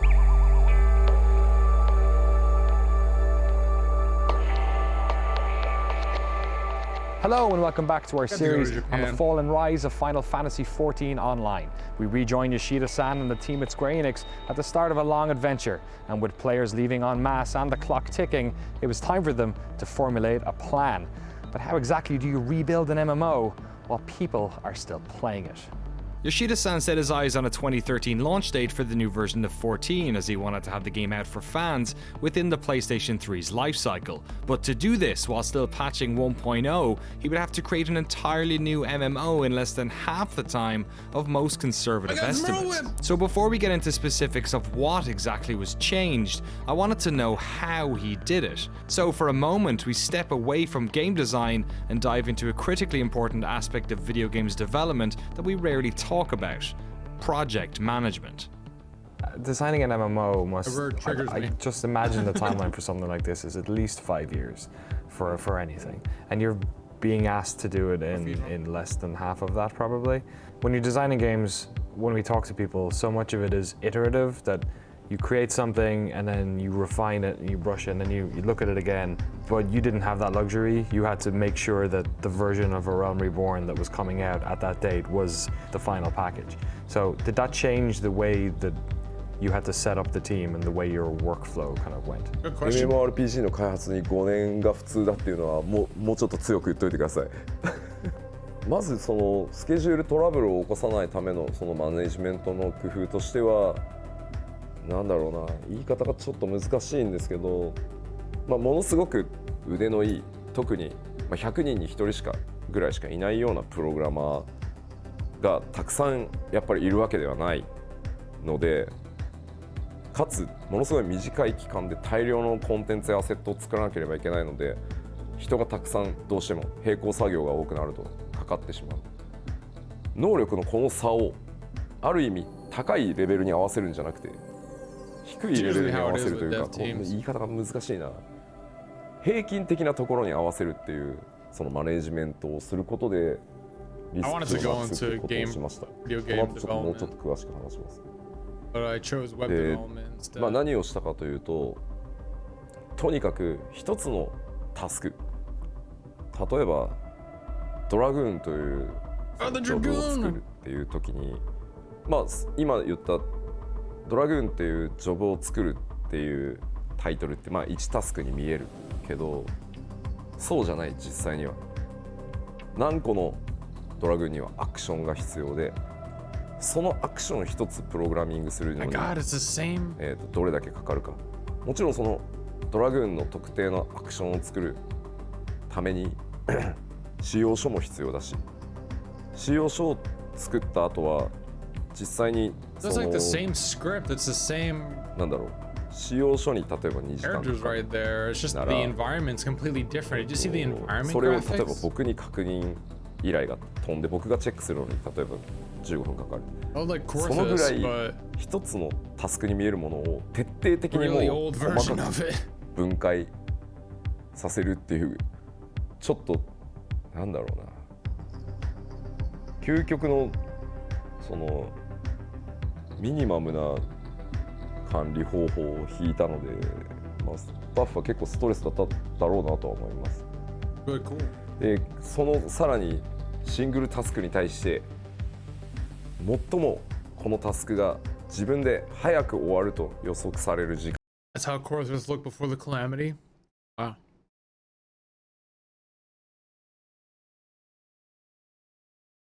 Same characters with the same story. この時間でこのタスクが完了したら自分を褒めてもいい。逆にこのタスクがこの時間以上かかってしまったら Takes me longer 給料を than- もらう資格がない Like, I'd be ashamed. っていうぐらいその最悪のケースっていうそのミニマムで終わる時間とマックスかかってもこれだけだろうっていう時間を両方申告させてその平均値で基本的にはスケジュールを管理するっていう本当にミニマムマイクロマネージメントマイクロすぎるぐらいのマイクロマネージメントをしてました。それを最初はウィークでみんなそのやり方に慣れてもらうために毎週1週間でそのマネジメントを回してで1週間経つと結果が出るのでさらにそこに個人パラメータ例えば吉田はやたらとミニマムをこう短い時間で申告するけど結局タスクが終わってみるとマックスに寄りがちだなってなった場合は 50% で見積もるんじゃなくてもうその係数をかけて吉田はマックス側に寄るからきっと次の週のスプリントはもうちょっとマックス側に寄るだろうみたいなのをどんどんこうで個人特性までそうやって管理してたので1日の稼働時間は8時間ではありますけど、まあ、トイレに行ったりっていう時間も必要だしあと必ずミーティングやその会議室でのミーティングじゃなかったとしてもスタッフと仕様の打ち合わせを絶対にそのデスクトゥデスクでフェイストゥフェイスでやることもあると思うので1日の稼働は6時間で計算してましたねその時は全員6時間8時間では見ないで大体慣れてきたらそれをまあ2週間スプリントに変えてあとは毎朝必ずスタンドアップミーティングをしてそれぞれのセクションで自分のタスクが今どうなってるのか誰かのタスクが遅れてるせいで自分のタスクに取り掛かれないとかいうのは毎朝スタンドアップミーティングをして Yeah, I mean that's like agile Scrum ではこのタスクを methodology. 入れ That's 替えてこっちを先にやって exactly く what れ we ない do と at この my 人が job 困ってし too. まうからっていうのをもう全部毎朝やってますし So that we're always だからス like クラムの yeah, スクラム exactly. っていうそ It の was kind of like the マネ Scrum ジメント method, 手法 okay, but a の little ちょっと変形 modified 型ですね sort of ただ management 最後に言っておき style. ますけど Interesting. この Okay. マイクロマネージメント普通じゃないので Yeah, おすすめしないですよ micromanaging is not good. まあ2年弱で MMORPG を作る逆に言うとスタッフにも Yeah. 2年かからず It's 終わる not か going ら to be こ more の than 2 years. Don't マネジメン quit. トだから Don't quit. 今は我慢して Don't って worry. 言っ I'm てや not って going も to らったものな micromanage の you your で entire 一 career. 般的には絶対お勧めしないです細かすぎます I mean, anyone can come in and say, "Oh yeah, we're gonna rebuild the game. Follow me." But he came in with, this huge Excel that had all of these lists of everything on it. What we're gonna do here, what we're gonna do here. This is when we're gonna do them by, and this is what we're gonna do here. And to see that, it's like, okay, this isn't just a stopgap type of thing where a president's like, okay, crazy here. Let's just change the leader, and hopefully things will, get better. It was an actual, okay, this guy really wants to do this. He has this plan. Yoshida had them running like a well-oiled machine, so it was time to get to work. First things first, they had to start the rollout of patches for 1.0, but a critical part of the failure of the first game was the poor communications the development team had with their community. So to keep diehard fans on board during this protracted period of redevelopment, they had to be a lot more transparent. Okay. What we explained to players very first is it was failure. Failure. So we need to restart the game. But we at that timing we didn't announce the. Realm Reborn is not announced, but we are going to fix this game. We need more communication. So just list all the changes, plan changes. So some, upper management people doesn't like this because if you show this to the players, player knows what we will do. So, after that, you did this, but you didn't do this, you didn't this. Everyone can check that. So, some people doesn't really like that way. But when Yoshida-san and myself are discussing how we deal with the community, but what we need to do is to establish the That's what I love about trust. 確かに、今の very honest and 14 open の with そのユーザーベー everything. スから見れば当時のユーザーベースはものすごい小さかったと思う、今と比較すればただ、メディアの皆さんからもそのプレイヤーからもそのファイナルファンタジー14はもうダメだ I remember that. むしろなんであんなダメなゲーム遊んでる That's の what, 君たち kept me どう away か from してるん the じゃな game, い to be のって honest. 言われながらもいやファイナルファンタジーシリーズだから絶対何とかしてくれるはずだ。いやこれはこれで僕らは楽しんでるからほっといてくれ。その11だって最初の頃はいろいろあったけどきっと良くなるはずって言って数はもちろん今と比較したらすごく小さいそのコミュニティだったかもしれないけど誰よりもスクエアエニックスやファイナルファンタジーのことを応援してくれている人たちだったのでこの人たちを無視するんだと多分この先もうファイナルファンタジーはダメだろうと思ってたのでむしろ何よりも大切にしなきゃいけない部分だったっていうのが最も大きい理由。それは何億円使おうが回収できない後でコストだと思う。信頼ってそういうことなのかなっていうふうに会社にもプレゼンテーションしましたし僕もそう思ってたからまあ続けましたけど。あともう一つやっぱり大きなポイントは本当にファイナルファンタジー14がリバンプしてその大逆転するためには絶対に彼らの力が必要だっていうことももう一つ重要な意味を持っていると考えてました。Next, Yoshida split his team in half, some working on the new version of 14 and others working on the updates to 1.0, what he called the guts version of the game. But with so much of the game requiring fixing, where do you even start? まず一番最初にやらなきゃいけないと思ったのはインターフェースをとにかくなんて言うんだろうな最低限遊べるように正直本当申し訳ない話なんですけど僕最初にやっぱりオリジナルの14触った時にインターフェースがあまりにもなんだろうひどすぎて話にならない。だって PC バージョンしか出てないのにゲームパッドがないとまともに遊べない。聞いたことがないそんな PC ゲームマウスキーボードでまともに遊べないゲームなんか見たことがなかったのでいくらそのコンテンツを作ろうがジョブを作ろうがインターフェースがダメだったらコンテンツの面白さに到達する前に人はゲームをやめてしまうのでとにかくインターフェースを直さないとゲームにならないっていうふうに考えたので一番最初にすごい丁寧に取り掛かったのはやっぱりインターフェースの改修っていうところですね。僕最初にプレイした時5分ぐらいでやめちゃいましたもん。でもね笑い話でクイットの仕方が分からなくてウィンドウの右上にある×ボタンを押そうとしたんですよ。で押したらこのままゲームを終了するとデータがセーブされない可能性があります。それでもよろしいですかってダイアログが出るのね。いやいやよくないでしょって。いや僕はエンジニアだからサーバーに常に書き込んでるからそんなわけないじゃんって思ってるんですけど万が一のことがあるから多分出てるんですよそのダイアログ。でも意味がわからない。でそうなるともう怖くて押せないですよね。なんだこれYeah, for real, it's an MMORPG. That shouldn't be the case. ゲームにいるわけでしょ。X 押すダイアログでしょ。どうやってクイットすんだよこのゲーム。Interface isn't sexy. It's not something you tend to hear a lot about in video games coverage because really, when it's done correctly, you're not supposed to notice it. Right. So when the early patches for the game concentrated on interface and quality of life updates, much of the community began to get frustrated. The team needed to fix it quickly, so Yoshida employed the help of a Square veteran, one of the developers, on that original 1.0 task force. はい、皆川博と申します。ファイナルファンタジー14ではユーザーインターフェースの、設計デザインとあとアート的なビジュアルの方も担当しています。よろしくお願いします。今47歳なんですけれども、25の時に入社したのでもう22年経ちますね。当時はまだスクエアエニックスがスクエアという会社だったので、ですね、ファイナルファンタジータクティクスの、アートディレクターを担当していました。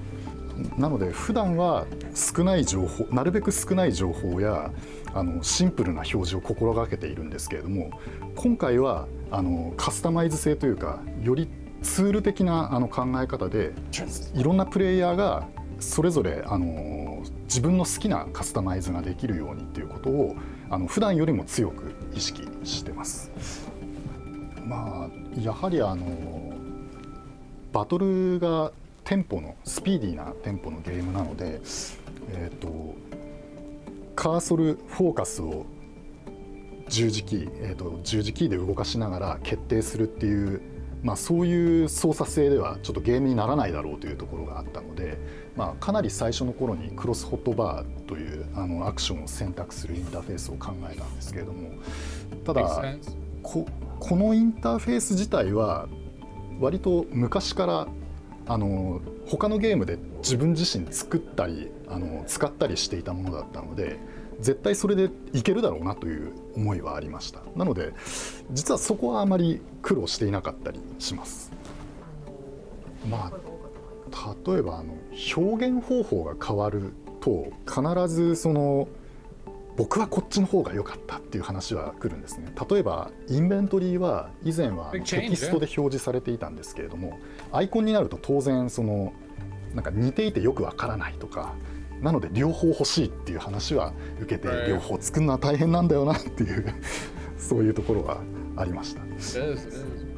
今でも ARR のリリースから積み残しの仕事リストみたいなのがあるんですけれども、2年以上経って今入るみたいな機能もたまにあったりします。でもう一つはバトルシステムをとにかく変更しないとコンテンツが作れない。つまりあまり良くないバトルシステムをベースにして、コンテンツを作ったとしてもコンテンツが面白くならない。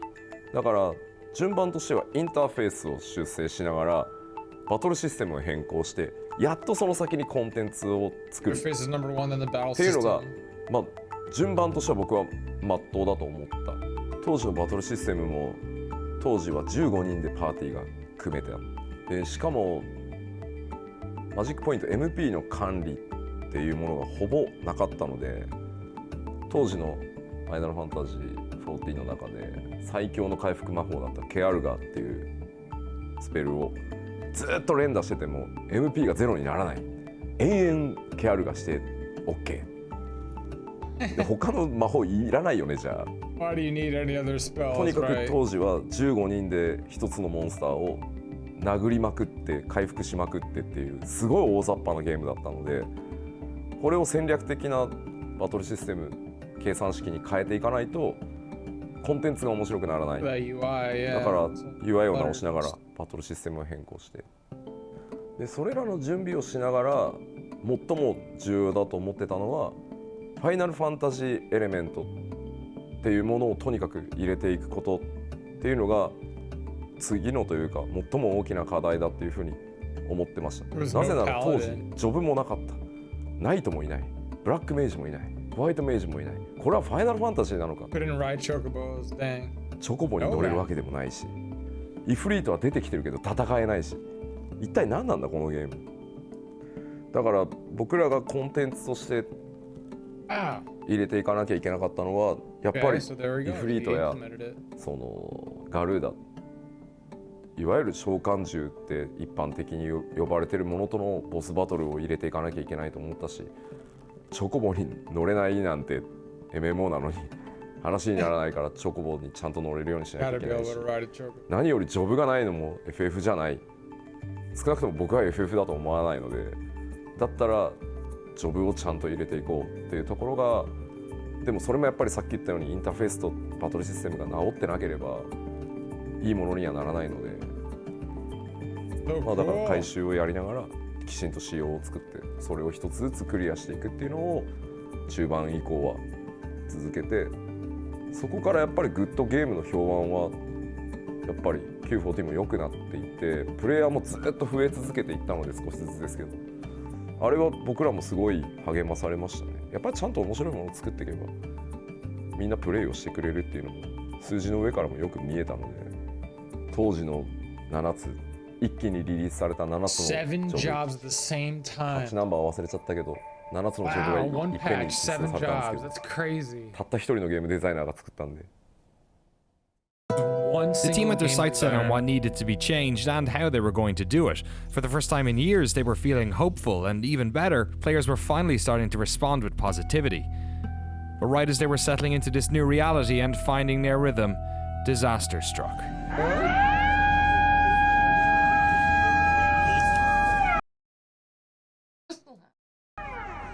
For 6 minutes, Japan shook. A 9.0 earthquake had struck 200 miles northeast of Tokyo, and a resulting tsunami devastated coastal regions. What followed was a humanitarian and infrastructural disaster that can be barely comprehended. While the country rallied to help those affected, Tokyo suffered aftershocks and frequent electrical blackouts. I asked Yoshida-san if he'd like to share how this had affected the team. まあ東京もそうは言ってもすごい揺れたので、やっぱりまあ当日はね、会社に泊まった方が安全だって言って帰らないでずっとニュースを見てるっていう人たちもいたし、やっぱり東北に家族とかね親戚とかいるスタッフも当然いたので、まあもう正直言うともう開発どころではなかったのは確かにそうですね。で開発なんか優先すべきじゃないと思うので、やっぱりみんな開発者の前に人なので、まあ日本中電力が足りなくなっていたので、まあ本当に些細なのかもしれないけどサーバーを全部落とそう、まあ少しでも協力できることがあればっていうことで、プレイヤーの皆さんにも申し訳ないんですけど、サーバーを一定期間止めますっていう話をして、そんな時期でしたね。ただサーバーの稼働を再開してからプレイヤーの方からまあお手紙をいただいたりしたんですけど、エオルゼアの中で遠くにいる友達の無事が確認できた。エオルゼアがあったから電話も通じない、連絡の手段がなかったところ、エオルゼアの中にログインしてきてくれたことで無事だったっていうのが分かった。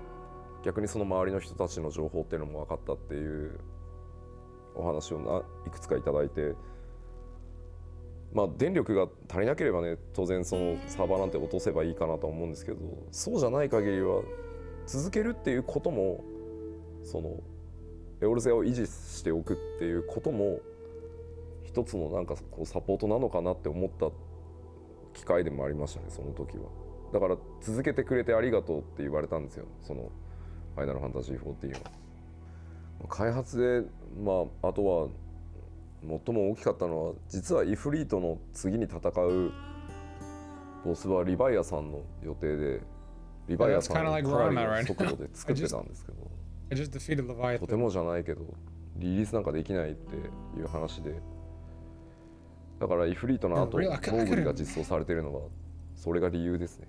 急いでモーグリを作り直したというか企画し。Wow, so because of the tsunami, they didn't want to release the Leviathan content. That makes a lot of sense, and they released the Moogle battle instead. I guess not to scar everybody from the tsunami as well. They actually had that in game. Leviathan, if they use their power, then would cause a tsunami and wipe out all of Eorzea or whatever, like a certain town. And yeah, that's very horrible to release that at the same time. し直したので、いやそんなことはなかったですよ。みんなやっぱりそれぞれの時期まあ、会社に来れない人たちもまあ何日か会社も休みにしてるんで、ただどっちかっていうと自分たちにできることをやろうっていうみんな感じだった。じゃあ全員で福島に行って何か僕らが活動することって意味があるのか、あれだけたくさんの人たちが押しかけてる中で。だったら僕らはなんだろう、彼らが落ち着いた時にゲームを楽しく遊べるように、僕らは結局ゲーム作るしか脳がないので、まあ、ゲームを作り続けるのが結局何よりなのかもっていう、こういう話はしなかったですけど、みんなそういう感じで復帰してきてましたよ、仕事に。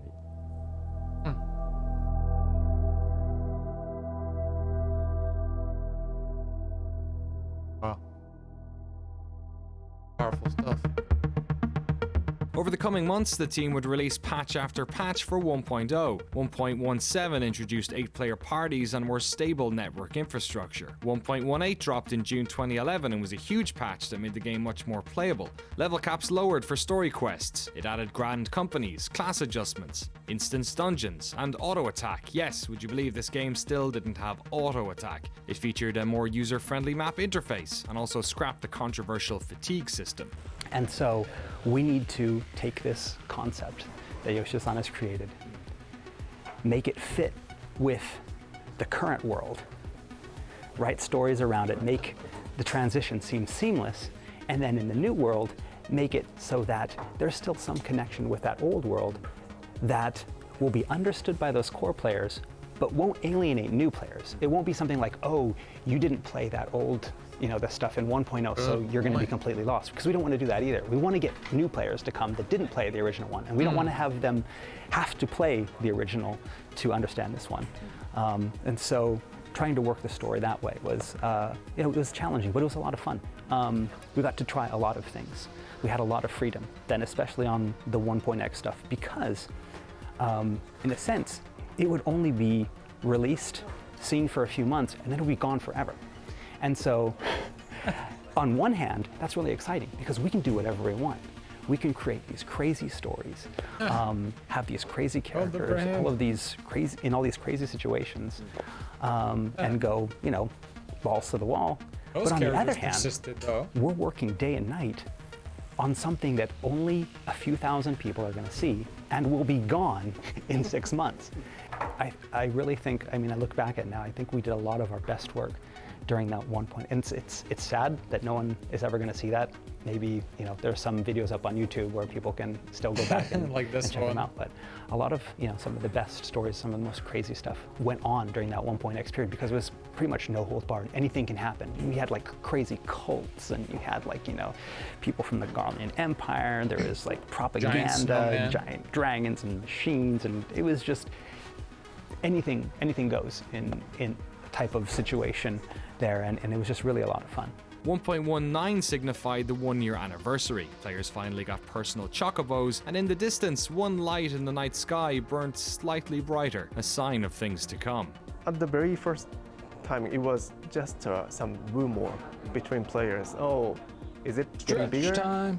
No, I don't think so. This was also when Square Enix announced that an entirely new version of the game had been in development since January, and that current players would receive copies of it for free. They also announced that players' character data and progress would be transferred to this new version, what they were then calling version 2.0. A roadmap for patches was outlined, and it was announced that monthly fees would be reinstated as of January 2012. As an incentive for players to keep playing while the fees were introduced, they announced Legacy Campaign, which rewarded players who paid for at least 3 months of service with permanently reduced monthly fees. Those players would also get an exclusive Chocobo mount, while as a thank you for their support during the redevelopment, their names would be featured in the credits of the new game.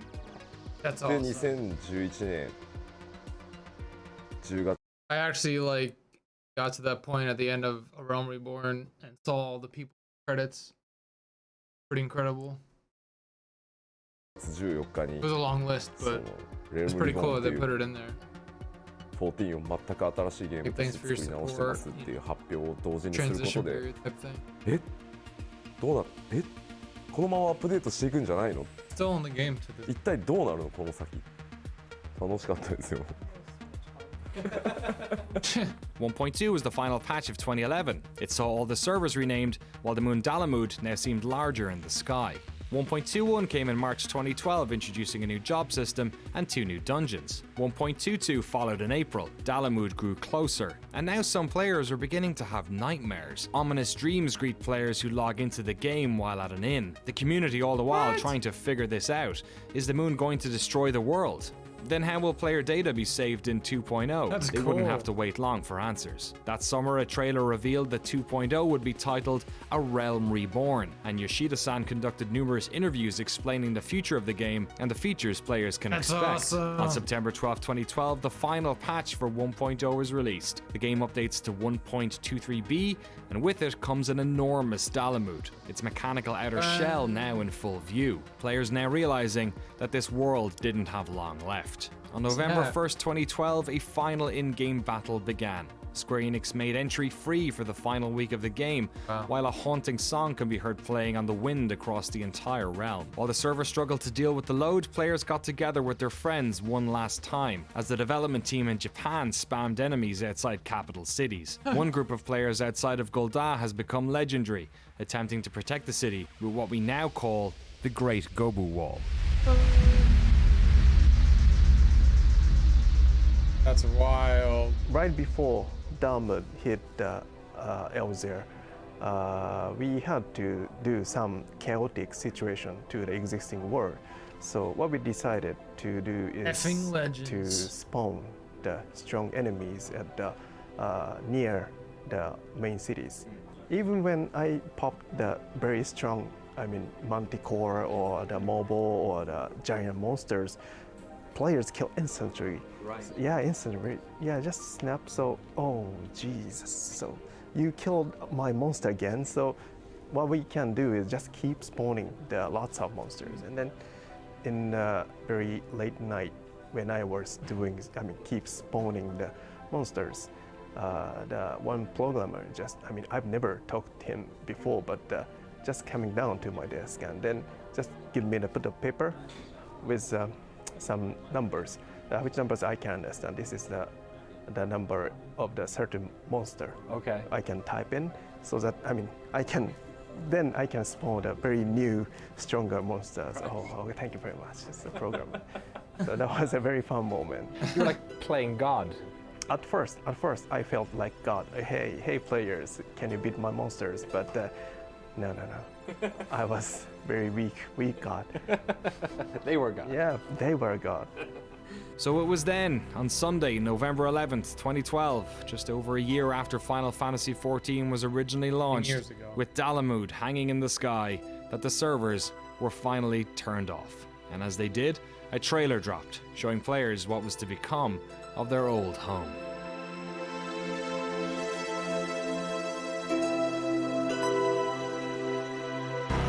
Well, that all makes sense now.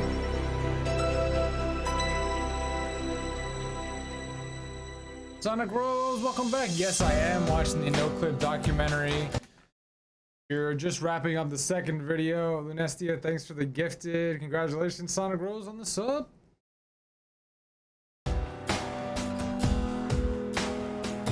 Well, it's pretty simple. You had something that not a lot of people liked, and everyone wanted to forget about it. Okay. So rather than, just taking that and doing it over, and just reimagining it, why not destroy that and start over? If we leave too much of that original core there, then it will just linger on as that kind of cancer that, will always bring us back to that failure. Why not just clean the slate? But on the other hand, and this is where, things kind of got complicated, is that, no matter how bad the reviews were and how many people bought the game but then left the game, there was still this core of players in both Japan and Europe, North America, that were passionate about the game. In the state that it was, they were passionate about the game. They were passionate about the series and their characters that they had created and were now living in this MMO. And so, it would have been easy to just say, okay, bye guys, But if you do that, then you've basically alienated the only group that stuck with you, right. For all of those years, when everyone else is slamming the game and talking about how bad it is. Those guys were troopers. They would go on the forums. They were defending, the development team when a lot of times we didn't deserve defending. So that idea to wipe the slate clean, but not make it something completely new, make it something that was connected in some way to that. To the old game. The decision made by Yoshida-san to, okay, let's, bring down Dalamud, destroy. Really brilliant idea. Destroy the realm, but then bring it back. Figuring out a way to make that happen within the current story. Make it feel natural. Make it feel like that was always the plan. Was the biggest challenge. I feel like Fortnite stole that idea. The team at Square Enix had worked themselves to the bone, not only recreating Final Fantasy XIV in A Realm Reborn, but also by dedicating time and money to ensuring that 1.0 players felt part of that story. The moon, Dalamud, had crashed into the world of Eorzea. That world was gone forever. And only one question remained. What was going to rise out of its ashes? And that's video number 3. That was really good. Yes, Sonic Rose, this is my wife, Tawny Bear. She's joining me on this awesome stream. We're watching the NoClip 1.0 documentary series. Got our reactions here. Yeah, we were having a good time and we had a really great Thanksgiving. Thanks. Hope you guys everybody in chat had a really good Thanksgiving as well. Ryzon, what's up, man? We have a VIP in chat. Let's get some emojis in there.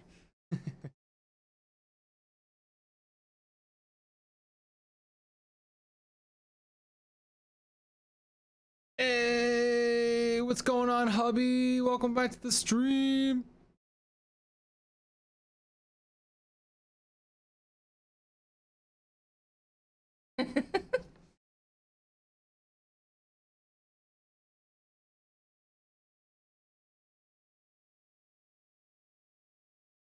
Twenty out of 20 Madons for all your paisans out there, all you fellow paisans. I love seeing the Gigan.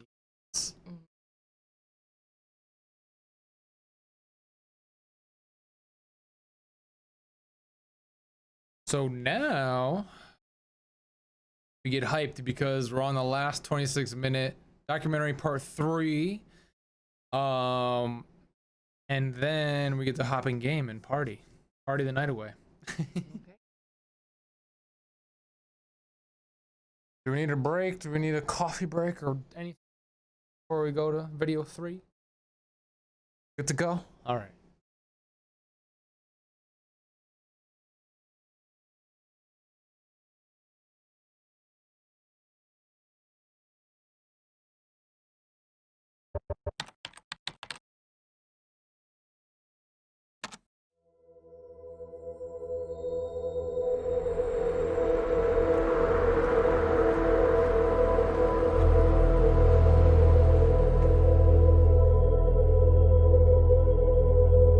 Anime billboard.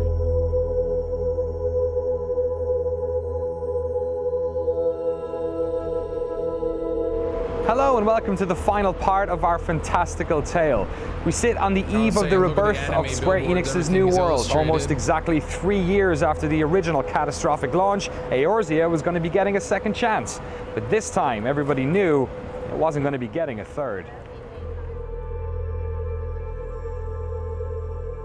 Part 3, the new.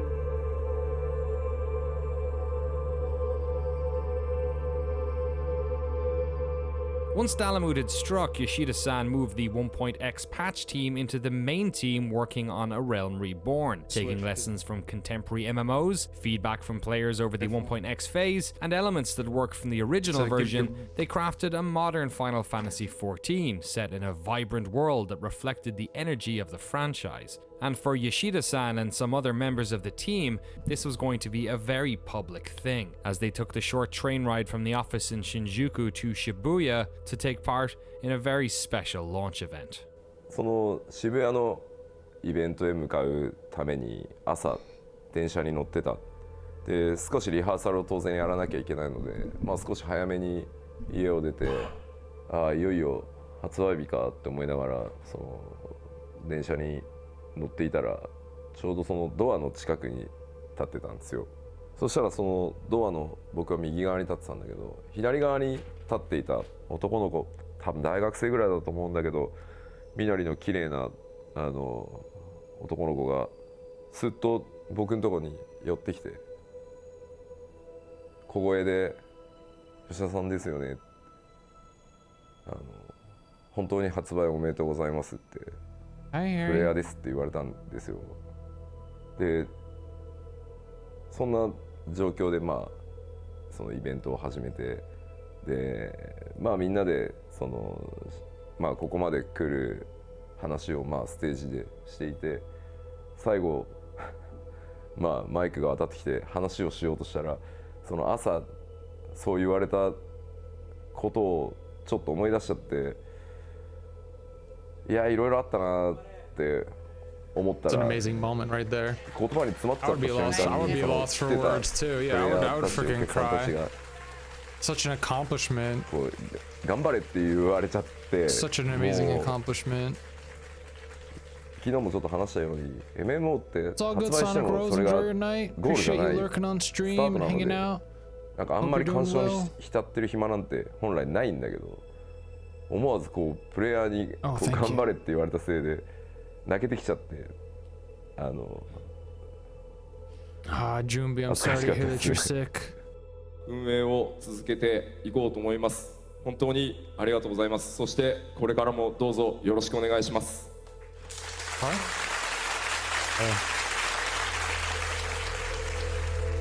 So thankful. Almost 3 years after its original launch, Army Reborn was released on PC and PlayStation 3. That's so cool. Oh wow. Lost around 10 billion yen, or $105 million. You couldn't afford another failure.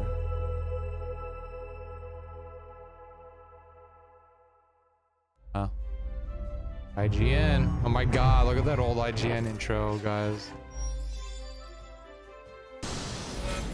Final Fantasy XIV: A Realm Reborn is a great MMORPG experience on both PC and PlayStation 3. Grounded in tradition and learning from the lessons of the games that preceded it, it thrives on the strengths of its excitingly varied and flexible class system and highly mobile combat. The game's rough launch is mostly over, but you still might have to contend with login errors. But this is, by and large, a very good massively multiplayer game, filled with lots of stuff to do, gorgeous vistas to behold, and lots Still of currently adorable fighting narrative COVID, touches. still having The challenge ahead fevers. for I Square hate being is to cold. achieve the delicate balance of questing, dungeons, and fates for the Maruko second also half has of the leveling COVID. process, Must be going around as again. well That's horrible. as it I'm has sorry the to hear first. that. But As considering somebody the stunning reversal of fortune that Square has achieved I was here, gonna say, it seems somebody- like anything I is pause it. possible. What's going on? So what was it like then? There we go. Okay, anyway, I was gonna say, like, I had my wife and I right here, we suffered through COVID 2 months ago. It was not fun at all. If you saw any of my streams from that time, I was probably coughing a lot, and like, I completely understand the chills. Please go get help, go to a doctor if you need to, you know, rest up. And what happened? Oh my god, no way! What? Get the hell out of here. How come I didn't know that? Oh my gosh, that's hilarious. I'm so sorry. Oh man, that's hilarious. My wife's a nurse and she says to try a heating pad. That helped us with the chills. Yeah. Yeah.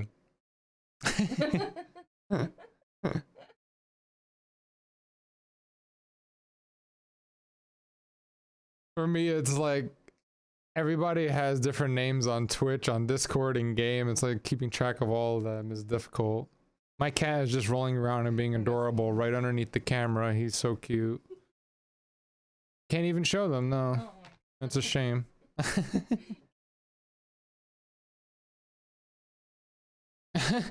Like, ouch, you're making me laugh and I'm coughing. Oh no. Yeah, definitely heating pad works.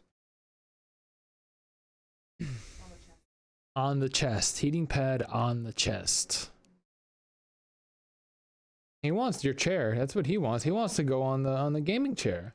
Oh, you guys probably can't see him, but he's... Maybe if I move it back a little bit. Look at him. What a spoiled boy. Oh my gosh.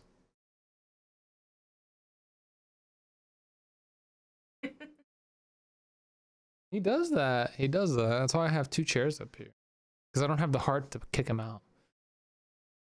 Then on your end, after, you know, years of working on this game, having the launch, basically being required to work on 2 separate games at the same time, patching one and then building an entirely new one, almost in secret for a large part of it, to then see, like, what was it like reading reviews and reading message boards when people were like, oh fuck, they did it? It was, yeah, I mean, we were just as surprised. I mean, not as surprised because, again, it was it was definitely different. You know, in those months before releasing the original, I mean, I knew that the game wasn't in good shape, and so it's kind of, you're lying to yourself, trying to say, no, this is going to be good. They're going to like this part. They're going to like this part. It's going to be okay. It's going to be okay. But with A Realm Reborn, playing it's like, this is a really good game. I mean, you're playing like enjoying it, you know. But there's still that little bit in the back of your mind that's like, you know, and it's what we were told, is that once the game has been reviewed, even if you try to rebuild it, everyone's going to remember the old. They're not going to look at the new. I mean, Metacritic never forgets. When 14 came out, the original, and it was maybe people were like, okay, I think, you know, I'm a hardcore offline Final Fantasy guy, but I'll try out this new one. But then, okay, it's terrible. See, I knew it. It's terrible. They're not going to want to come back for a second time. It's like, no, I already played that. It was terrible. And so there was just this feeling that even if it's a really great game, no one's going to play it. They're Tiny Bear's just gonna, cousin. like, brush it off because it's the bad. She was like, oh, I tried Final Fantasy 14 when it first came out and it was horrible and I didn't want to go back. Yeah, Kim. Final Fantasy Online that I tried. She always says like she wants to try it again, just never got back to we it. were afraid of that, but then. But she's a huge offline Final Fantasy player. I mean, servers breaking on, not breaking, but like servers getting so packed with people in those first few days, and then seeing the reviews come in. They made a whole documentary just to get me to log back in. And then they start saying, yes, they did, Paisan. Yes, they did. And, you know, you saved the Are you playing on your PS5 right now? Didn't you did the trial, right, Paisan? I don't know, remembering what it was like, you know, at their launch of 1.0, and then just being able to, because who gets to re-experience a bad launch? It's something you don't get in the game industry. And especially in MMOs. And we did, and it was a great experience to be able to say, it was just that vindication of like all of that extra work that we had put in. It was what Yoshida-san had promised us. If we worked hard and we did this right, that in a year and a half's time, you know, we can do this. And a lot of people didn't believe him, and you know, a normal person probably wouldn't believe him. But I mean, maybe that's why we were able to do it, because all of the abnormals remained and made something that was, you know, literally impossible happen. やっぱりサーバーがあまりにもその混雑して、Here we go. 遊べない。せっかくパッケージをお金を出して買ってきたのに。They went out of their way to purchase the game, but they can't play. That's ridiculous. オンラインゲームだから当然サーバーに繋がらないと遊べないので。なんか評価とか以前の問題でその買ってもらったのに遊べない状況を作ってること自体がその Didn't anticipate all these people coming back to play the game. Wow. あんなに来るとはもちろん思ってなかったっていうのも要因ですけど、だから評価云々の前にまずちゃんとゲームに接続して遊べるようにしなきゃっていうことばっかりが当時の1ヶ月半ぐらい出荷を停止したりとか。販売を停止したりとか、それしか全然覚えてないですね。With most other genres, this would be the part of the story where we fade to black and roll credits, but such luxuries don't exist in the world of massively multiplayer online games. In fact, after the release of A Realm Reborn, or 2.0 as they call it internally, the team applied the same content-rich patching schedule they had undertaken with 1.0, releasing a significant 2.x patch to the game every 3 to 4 months. Over the next 2 years, these patches progressed the story of ARR, added in epic raids and new modes such as 72-player PvP battles. But just like before, while the team was working on these 2.x patches, they were concurrently building an updated version of the game. The first expansion pack. Oh snap, I haven't seen this yet. I'm gonna pretend I didn't see that little clip of the trailer right there. 10月 I'm happy I'm watching this now before I go into Heaven's Ward. にも吉田さん申請したら楽になるって言ってませんでしたっけPaisan, I'm 120 hours into the game and I'm not even in the first expansion yet, so you got a little ways to go, but I'd love to hang out with you in game, bro. If you want to hang out with us tonight, you're more than welcome to join the party. I don't think you need to be like a high level to go where we're going, but you might have to unlock a certain area. Or if not, we could just go to an open area in the game on Famfrit, or we could travel to another DC. We'll figure it out. 規模の MMO は最初のエクスパンションパック出すところまでがスタートダッシュなんだよって言ってごめんねって。It was a short clip with no spoilers. Well, Okay, I mean, mostly, it was. yeah. What was in our minds was, not having another letdown. Don't take for granted that the rebuild was a success. We can't just expect our users to say, "Oh, they're going to release expansion, so we can do whatever we want, and doesn't matter. They'll buy it. Ha ha ha." There was none of that sense. One good thing that came out of the failed launch is that it's instilled into, the developers, all of the developers' minds that we have to always strive to be better. We can't. Oh my God! Look at all that. Let our guard down. It's in everyone's mind. Players? And it's always lurking back there. We don't want to repeat that. And because of that, everyone is like always on the top of their game. Is that still there even now? Because it's been 3.5 years. Well, I mean, yeah, the old guard, yes, we all have that. We all have that. Old guard. But it's not all the old guard anymore. People have moved off onto other projects. Some people have left the company to go freelance. Explore new opportunities. A lot of new people have come in. And so a lot of people, don't remember, what happened in 1.0 because they weren't summer there. Children. That's right, exactly. And us old timers can tell them, well, back in my day, gosh, I feel like every company and they'll has be like, that yeah, kind of story. okay, whatever. And sometimes it does feel like that. There's always the chance that you can just get too full of yourself and not do 100%, not learn from your mistakes, and that the community was like, no, we're done. And we were lucky to be given a second chance. We were really lucky to have that second chance actually succeed. I don't know, third time, I don't know if I want to press my luck any further. It's not a good, fun situation to be in. The things that I've learned over these past 7-8 years working on 11, the original and the new and the expansions, is something that I'm going to carry with me to all future projects, as it will with, all of the other devs that have done that. Yeah. A piece of that Final Fantasy XIV 1.0, a piece of that, ARR and the expansions will be with all of them, and hopefully they'll be able to use that in all their future projects.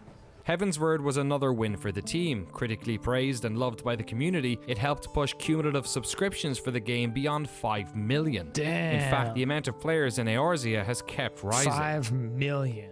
当然上がり下がりはあります。上がり下がりをしながら少しずつギア上がっていくっていうのが、the subscriber numbers are right now. あんまり他の MMO ではない曲線なのかもしれないですけど、とにかくゲームデザインでずっとこのファイナルファンタジー14というゲームをプレイし続けていなければついていけなくなるとか、See, this is what you guys are 一度や talking めてし about. I ま love ったら that. 戻れないっていうふうに絶対にならないようにっていうのが14のゲームデ I ザイ don't ン want の to 根 force 幹 it に over あ I る。 play because everyone's so なぜな busy. ら It's 今 very true. 本当に Yoshi. みんな Very 忙しい true. 一つのゲームだけになんだろう毎日 Right. 毎日ログインし続けられるわけじゃない。 Filio. それはもともと MMO が大好きな僕ですらそうなので、そう考えた時に遊びたい時に遊んでメジャーアップデートが来たら一気に遊んで、少し落ち着いて他のゲームも遊んだり、家族サービスをしたりでまたメジャーが来たらそれでいいと思ってるし、 spend これからの quality time with 夢 your もそう family じゃ like ない we と do. 多分やっていけない。でやっぱり大きくゲーム1本分の新しい体験が来た時全員集合して最新のファイナルファンタジーをプレイしてもらいたい。だからそれが基本ベースにあるので、やっぱりそのパッチの間で上がり下がりはする。ただ評判を聞いてずっと増え続けていくっていうのが理想だと思ってるし、14は You それ guys で always subscribe or do you unsubscribe and then resubscribe like when the new patch or content comes out? と思ってるのでチャレンジをまだまだ続けたいとは思ってます。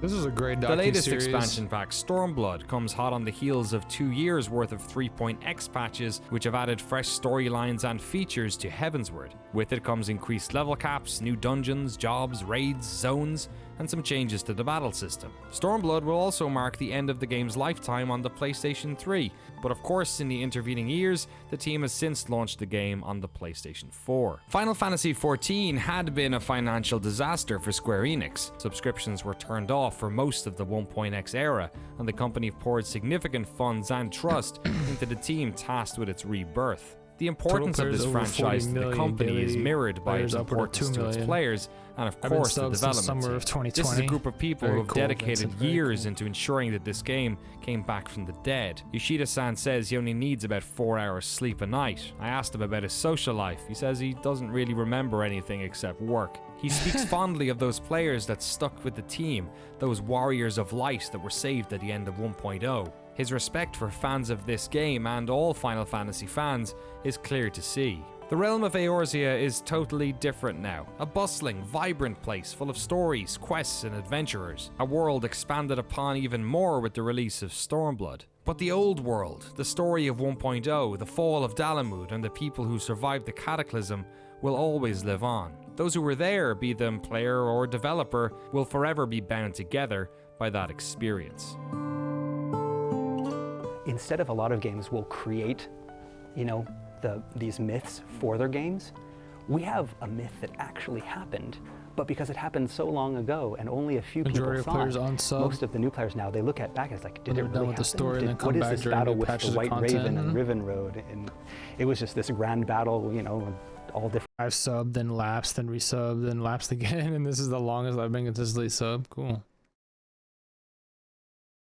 Must be doing something right recently, right? Keeping all you guys completely subbed, huh? It's me. People are staying subbed because of my journey. Dimensional rifts to help me out in game. It sounds like an actual myth, but that would be awesome. It's not just a story we made up for this. It's actually happened. And as the game progresses and new players come on, I mean, it's further and further back in history that this really cool thing happened. And so, I mean, the game that is definitely visual different. works, I'd say, We got those I ways we train remember players. watching it and just like, goosebumps all over. I mean, I'm watching with all of these other, like the directors and producers and the director of the visual works, and we're all sitting there and they're all watching it, and I'm just watching them like I've got like tear in my eyes. Yeah, it's dust. And I mean, it was that powerful because it kind of encompassed not only what the character went through, it was an image of what we as developers had done as well. At the beginning, we're all, let's do this. It's going to be an adventure. We're like that first cutscene where, with the party that goes out and they have their guild leave and they go out and they fight the Morbol, and that's us at the beginning. And then the release hits you and you're down. I mean, then you have that cutscene where it's just like everyone's working together to make something new, and then it fails, but no, it didn't fail, and you're just, and all of the memories of the past years, the good and the bad, kind of all come together, and just so overwhelming. And that's pretty much the reaction then when we finally release it to the public that we got. I mean, so many people. I just remember the forums, checking out the forums that day. I mean, people were just like, I've been in tears all day. I've watched it 10 times, and to see that, that everyone felt the same way. It wasn't just the development team. It's that you have this hardcore. I mean, I felt those type of emotions. Very loyal fans. They believed in the game. With the Realm Reborn story, we stuck I didn't together. even play 1.0. We were able to build, this new thing that's not just for us. But I can't even imagine up the doors how for a whole people new audience. started in 1.0 felt. Remember, we were there first. We're the ones that that stood by it, and we're the ones that did this. And they have the pride in that. Those players, those warriors of light that were the before Meteor guys. Snoring. Yoshida-san in interviews will always talk about those people that supported us, and we couldn't have done it. I mean, it sounds so cliche. Oh, we couldn't have done it without your support. Literally, we could not have done it. Literally, we could not have done it. I mean, if those people hadn't remained, we just would no, let's forget it. We're not going to do it. We wouldn't have put as much effort in. It would have just been Shadowbringers and have the unsub sense. Whatever. Awesome. That's just free to play. I didn't play 1.0 either, and now I wish I could. I know, right, hubby? Maybe one day they'll come out with a remake of it and put it on a could you have imagined different that server, 3-4 years later, kind of like WoW's you'd be classic. in a fan event with thousands of people in Germany? No, I don't Look really at that. What an imagine outfit. That. Yeah, I mean, one day. Hey, look, it's that we were. dude. I mean, always He's on the stage. saying one day we want to run a big fun event. We were, actually dreaming to have a huge fun festival in the future at that time. But actually, we made it. So that was really great. Some dreams come true. Yes. There's one in Las Vegas next year, right? まあJuly. ただ自分スクエア長いんですけれども、Anybody going to that? あんまり変な言い方ですけど、こう会社に対して貴族意識というか、なんかそこはあまりなくてですね、やっぱりゲーム作るって誰と一緒に作るかがすごく大切で、そこが一番重要だなと思っているんで、今回のプロジェクトは本当に組んでみたいというスタッフと組んですごく大きなことがやれて、すごい楽しかったし楽しいですねって感じ。So if you can have fun with your job and love your job like that, that's amazing. まあ強調したいことがあるとすれば、Hey, thanks for the follow. Appreciate you being here. Welcome to the Realm of Legends. 1.0 の話をしてましたけど、誰か一人もしくはデベロップメントチームがということではなくて、やっぱり I'll rechat and then They never will, as quoted by Ushi Nightmare. Yeah, that makes sense, Vincent.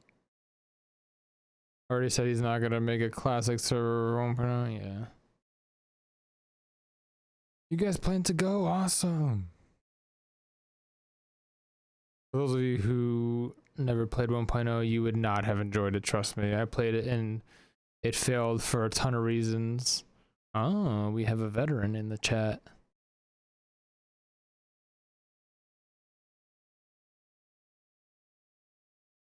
I think like what I meant, like if they were to just have the ability to play the actual through the story again, you know, kind of like a, I don't know, remake or something. But I guess that's what they did already with 2.0. But it kind of, they transitioned it well, you know, with the moon coming down and it transferring and all the patches that did, all the work that they've done. I'm happy that they're moving forward with more expansions rather than going back. No, I respect that. I'll tell you right now, for the first reason, do you like a company telling you how long you can play a game? 1.0, you could run 5 guild quests per 24 hours. That's 5 total quests a day. Dang. Then you couldn't quest anymore and also experience a random. Okay. All right, yeah. So they were definitely going through stuff. When asked about a classic server, Yoshi's only response was nightmare.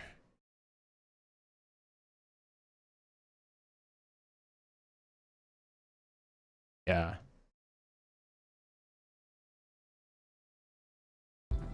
本当に会社自体の大きな過ちが全ての悪い部分がファイナルファンタジー14で出てしまったっていう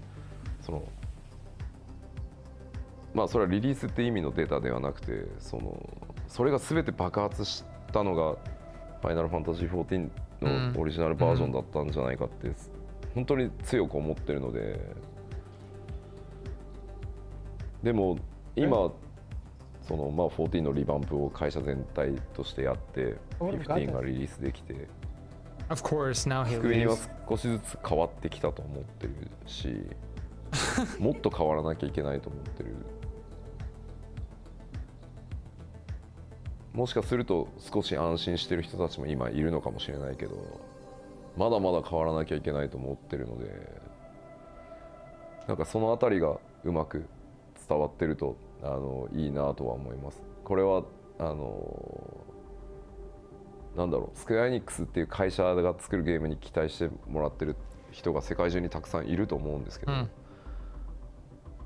僕もそうだったから、でもまだまだスクエアエニックスってこのレベルじゃないじゃん、もっと上いけるじゃんって思ってくれてるはずなので、そのためにはもっと変わらなきゃいけないし、チャレンジもしなきゃいけないと思ってるので、そういった要素も今回のそのお話でうまく伝わってくれると嬉しいかなとは思います。僕らはそういうつもりでやってますっていうメッセージが少しでも、ね出ていけばいいなとは。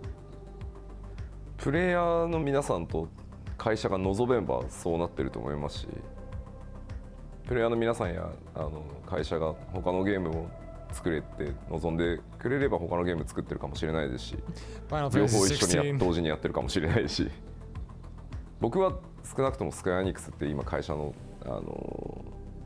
スタッフで自分の会社なわけではないので、やっぱプレイヤーの皆さん、ファンの皆さんがスクエアエニックスに何を期待するのかっていうのを会社がどう考えるかだと僕は思ってるんで、まあ、もちろん自分で作ってみたいゲームがないわけじゃもちろんないですけど、 I want to make what I wanted, it's fine.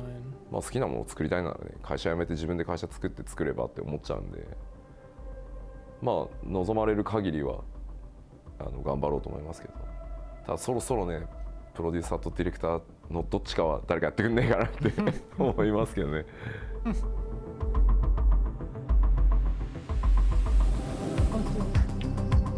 The tale of the death and rebirth of Final Fantasy XIV Online is a cautionary tale in corporate hubris.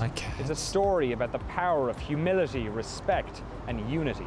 A fun story for those of us who knew nothing about it, cherished times for those who were fortunate enough to be there when it all happened, and a wonderful reminder of something we come across so often in life, the idea that reality can often be even more amazing than the fantasy. That was really great. I'm happy I watched all 3 videos. Really cool. What'd you think, babe? I don't think I can hear you. I said I think it was pretty enlightening. Yeah, coming from somebody who didn't know anything about Yeah. Final Fantasy. There was so much MMOs. to it. I didn't even know that whole transition thing happened. Thanks for joining me and watching with me. Alright, so let's take a little break and then I'm gonna hop in game. And be right back. Stick around. Gotta catch up on chat when I get back too. Let's see. Hold on.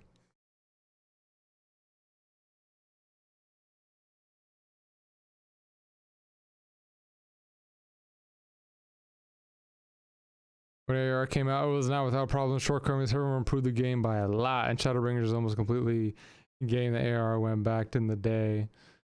They definitely want to say sorry for making 1.0 though. Yeah, we played 1.0 and bought AR and got 60 days of free game time and some in-game time items free, which was nice. Also, opening cutscene of them blowing up OG 1.0 make for a new vision was neat. That was neat.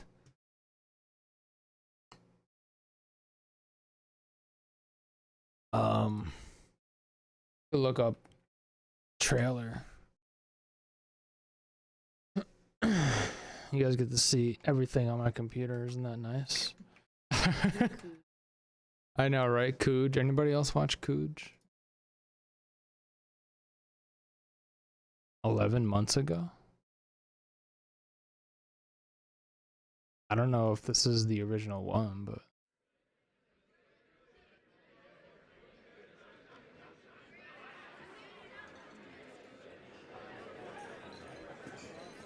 I think this is the right one. Oh yeah, I watched this before.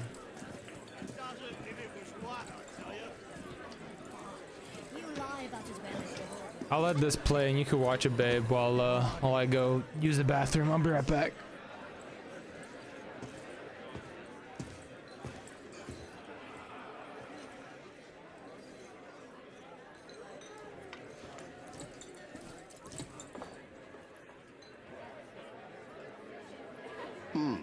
Very well.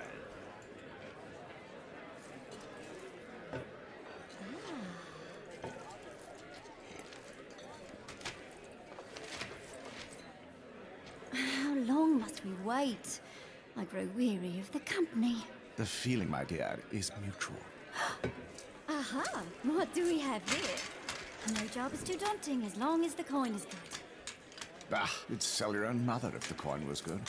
My father, too. Now quiet down and help me decide. I've no particular preference. And why does that not surprise me?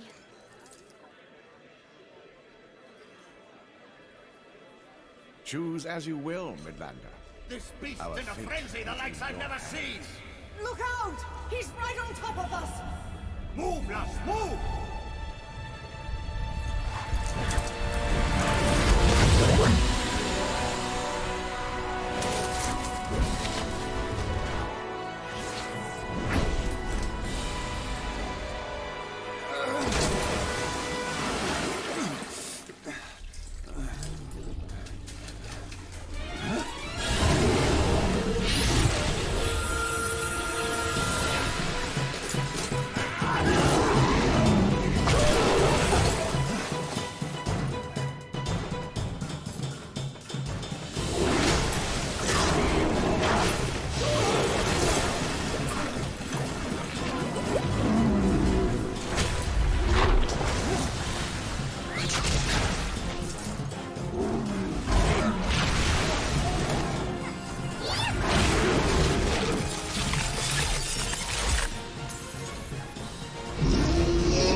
production of this trailer alone is amazing. There's all the primals.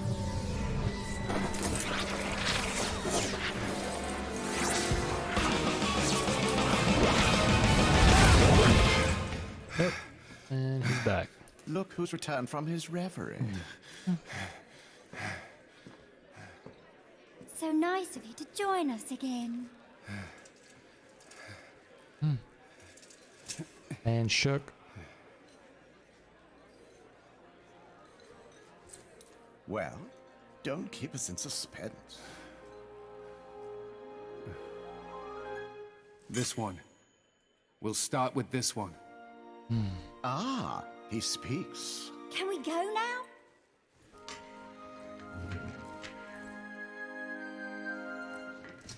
Let us give the bard something to sing about.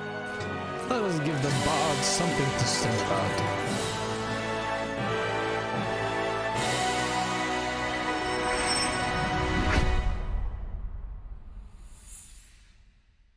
Freaking epic.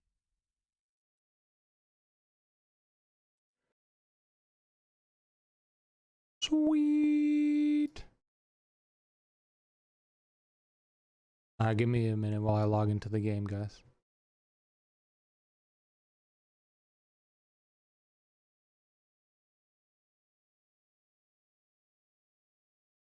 Give me a moment here. I love how absolutely sassy the cat girl is, right? For real. Love how they got these characters to redacted. That trailer still stands up to this day. They made it look so good back then. I'm surprised it still holds up, even if they remastered it a bit. So good. It's so good.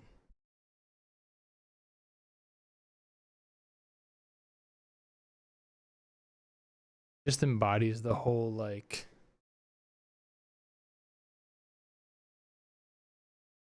oh, I have to accept a new license.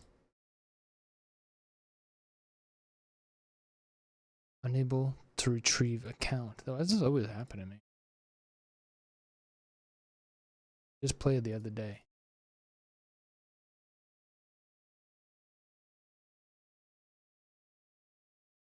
Let me put a poll in chat. Let's see.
Alright, y'all. Once I get the game up and running, I'm gonna hop into Discord. We're gonna have some fun.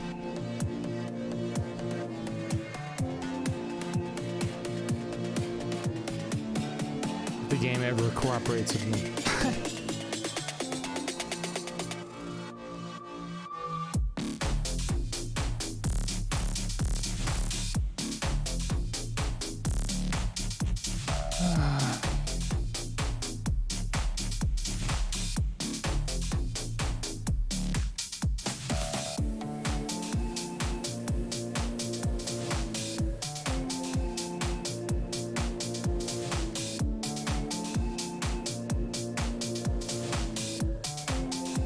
Sometimes when there's an update to the game on the Steam side, it messes up my launcher, my game launcher. I don't know why.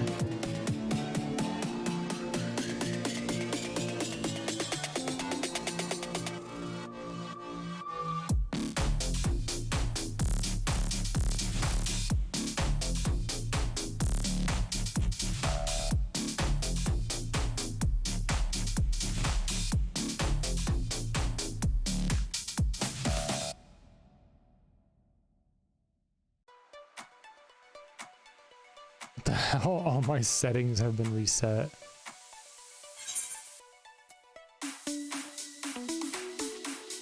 No, I don't want to calibrate controller.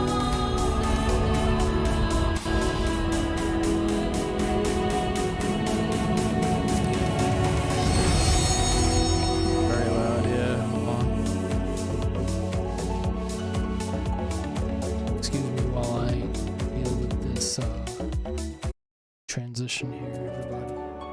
I don't know, why is it giving me new options? Like I'm already... I have characters.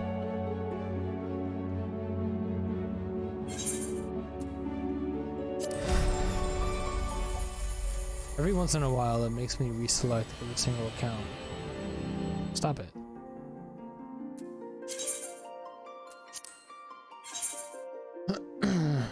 We logging in?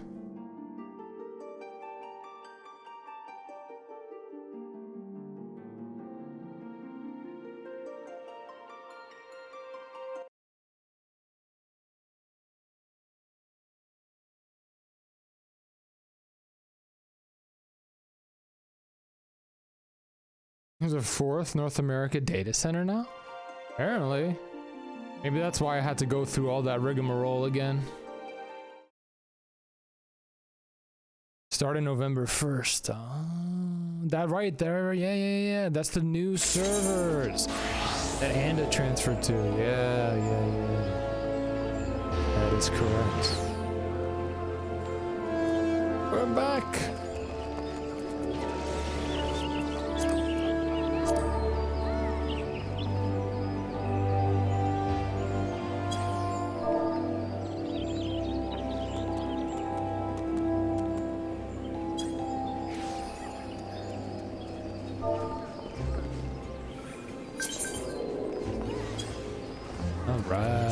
What's up, Vincent?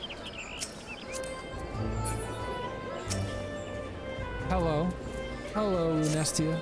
Hello, Vincent. Sorry if I canceled anything. I was just pressing buttons. Thank you for all the birthday wishes. Hey. Oh my god, my character. So I synced my cloud data. Look at this. My hotbars are all messed up right now. Somebody else log into my account. Don't lie. Don't lie to me. Who hacked my shit? Mochi! Achievements approaching completion. Okay, date with Destiny 1. That's interesting. Alright, I have to fix my hotbars, guys, because this is completely messed up. I'll be right back. I think I have to log out. Yo, how about that geese?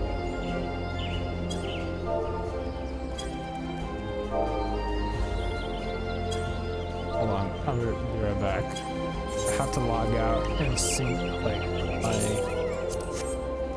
my character again for some weird reason. Maybe because I logged in on a different client. So where are we going? Going tonight, y'all. Alright, so if I go here, new feature has been added that allows you to save backups of your character settings. Yes. So we want to download my data because I uploaded it.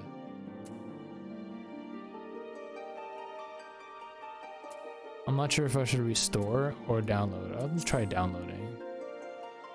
I'll see if that works. All right. Let's log back in and see if my hotbars have returned to normal. Don't you love my Dragoon outfit? I'm so proud of that. Sexy, right? They can't see you anymore. Well, my wife is right here. My cat is right there.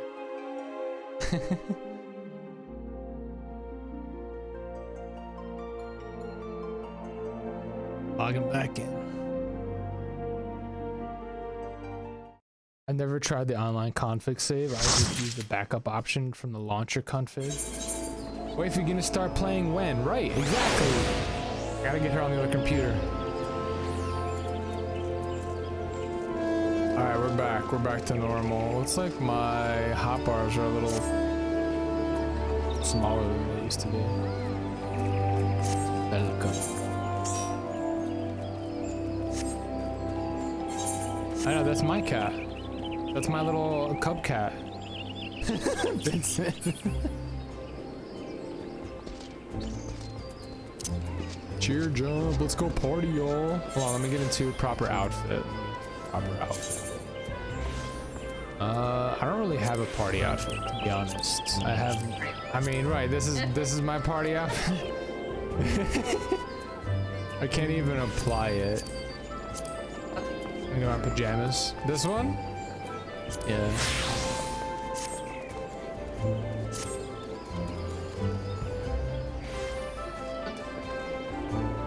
With my huge weapon. Hold on, I could hide that actually. There we go.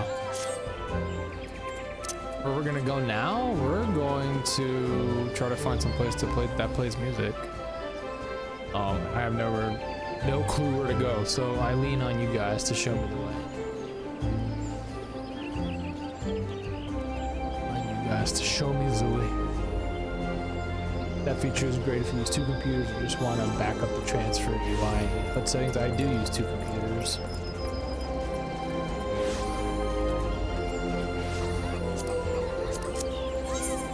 I think it's under character configuration. It's under system configuration.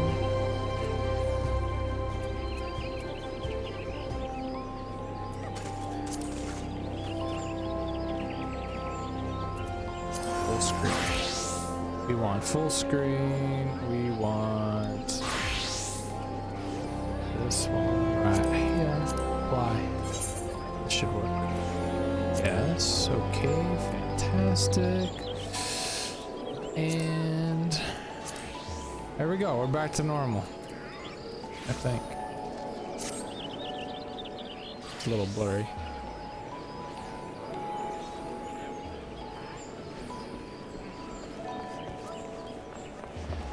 Somebody just completed my little chocobo. If you want to invite to the group, please let me know. Let Vincent know. I'll invite you. Oh, hello there. That's a cool back piece you got there.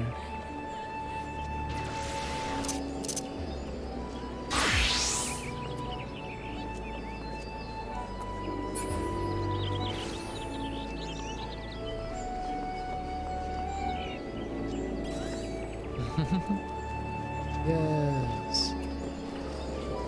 Oh wait, hold on. Vincent got his summer outfit on. I'll put my summer outfit on. Here we go. Yeah. Haha. Look at that. Look at all the decorations on there. That's a cool pen.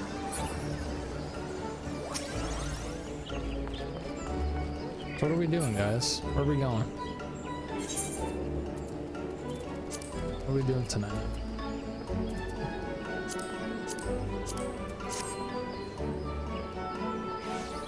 Me! People are rude. That's me wearing the EW gear. Shinfu! I don't know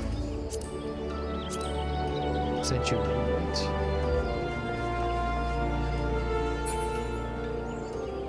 Did you invite to the link show?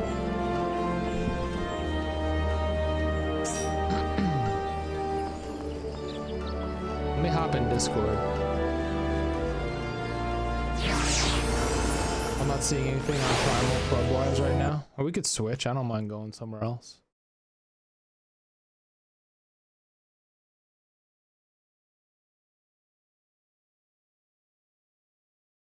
Oh my god, and to finish the MSQ completely. That's... Let me know if you guys hear an echo. Because I am using speakers tonight, so my wife can hear.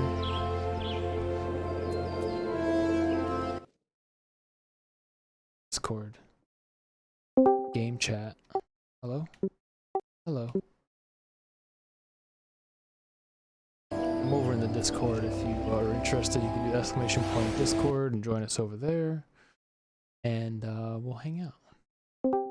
Get some tea. The biggest party's at Aether, Geneva Mist. What's going on, everyone?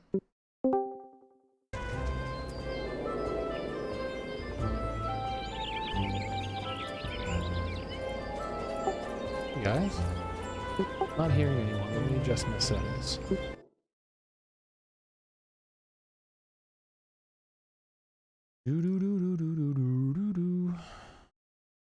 Okay, the input. I don't even think the input's working.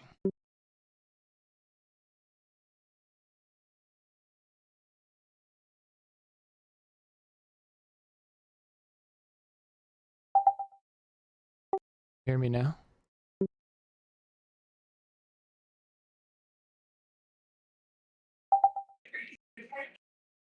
All right, try now.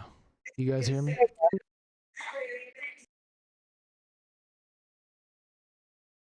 I can hear you now. I don't know if you can hear me.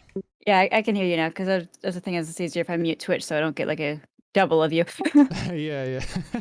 I always have to mute Twitch too. Ooh. Let's go. Sweet. Make sure when you mute Twitch that you're muting the tab he's on and not just turning the volume down, because it doesn't count as a view if you just turn his volume down. That is true. Got it. That's weird. It is strange. Shinful, that fiery gear is so badass. Yeah, it's Endwalker raid gear.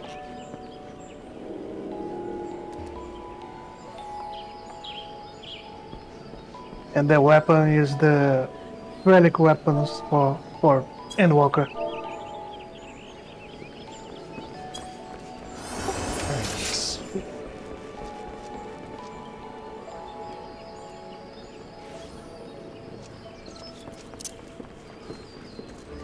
So, what do you guys say? To Aether? Sure, we can go to Aether. We just gotta log out and then do a data transfer.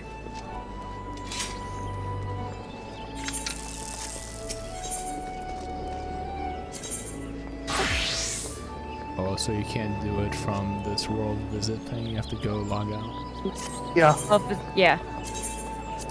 Gotcha. Alright, logging out now.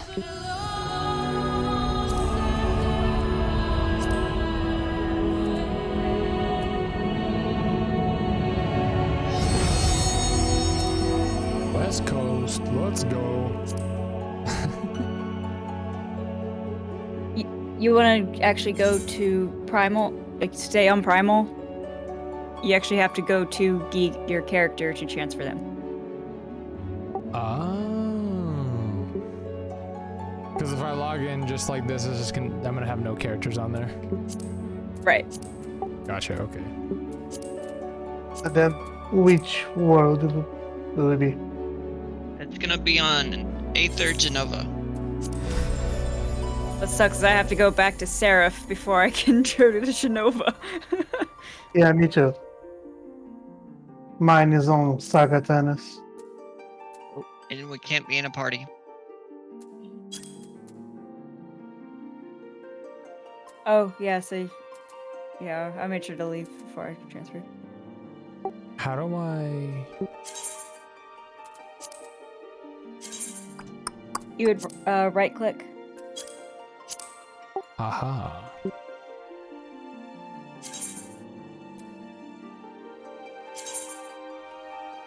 Data center. Got it, I'm there. Okay, and then select the world. Which world are we going on?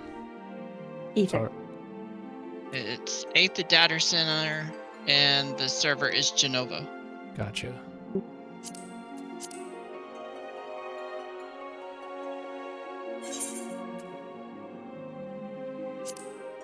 I disbanded the party, so it should work for you.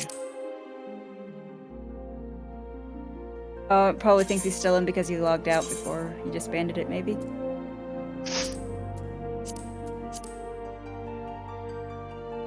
Okay, that's weird. Does anyone have a Stream Deck that just decides to just lock up on the wallpaper?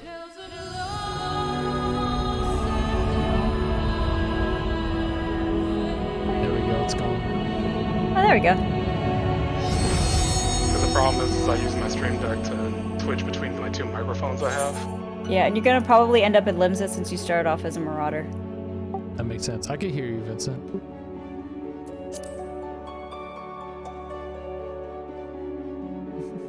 Ready? Genova? Cool. I just had to return to my homeworld. Oh, that's helpful for you. I got caught in the cooldown before transfer. Mm.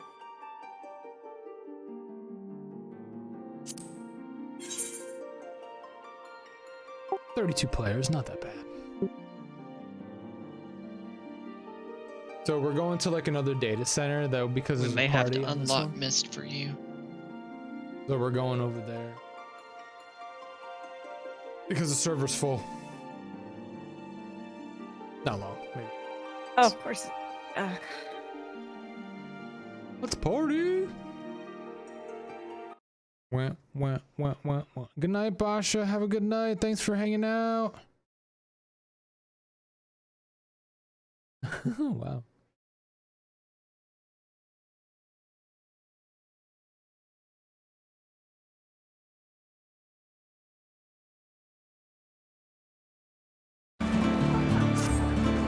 Alright, I see Mochi. Come to the Aetherite, right click it, tell me if it says Residential District Aethernet. If it doesn't, we need to go unlock it for you. I see it. Okay, so we'll click on that. We want to go to specified ward number 20. 20.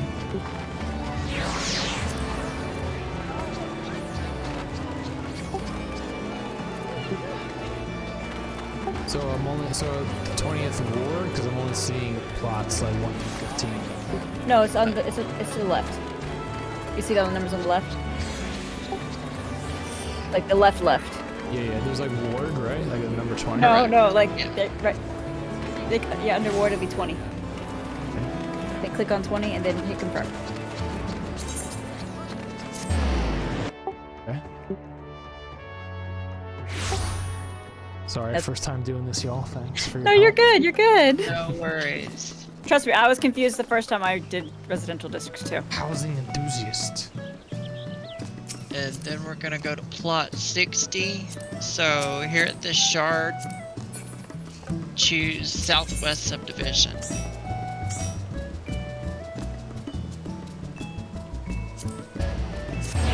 Okay, now I'm in Genova. A lot of housing areas. Look at that. That's so cool, though. Like, what the heck? And then Oh, we'll run different over homes and here, stuff. and it's this big house down here at the bottom of the stairs. Oh, that's convenient. That's close. Look at all the bubbles. This is like Willy Wonka.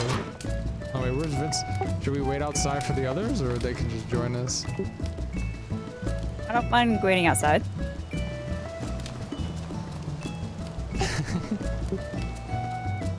Okay, I'm coming back out. Fireplace right here. Freaking tree fort. It's cool. I shall burn.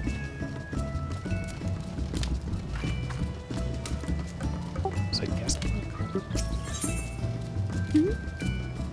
You can put those on your Nightclub. houses. Sink into our ink. Dive into our depths.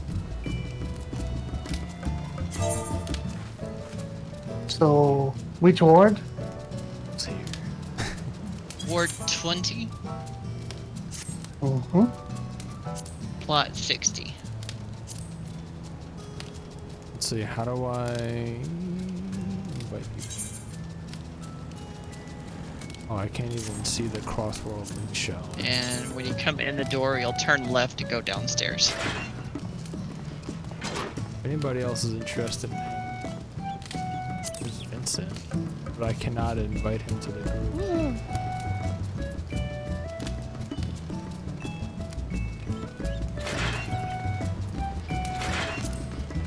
Oh, this is one heck of a crowd. I love it. It's a big crowd. Oh yeah, it's nice. All right, let's just go in then. Yeah, also make sure you put your minion away. Okay. They take up player space. Oh, no, you're good. Sorry.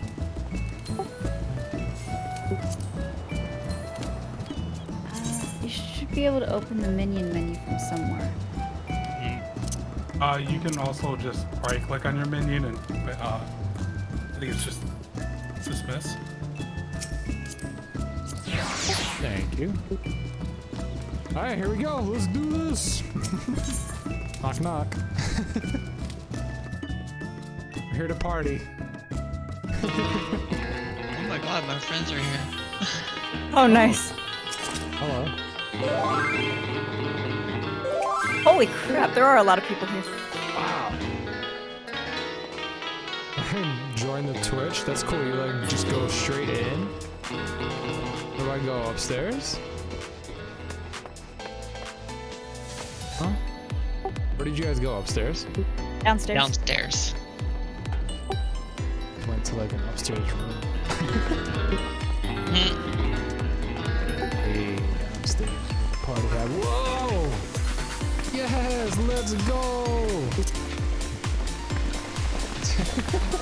Hey, the Hrothgar. Oh, this is so cool!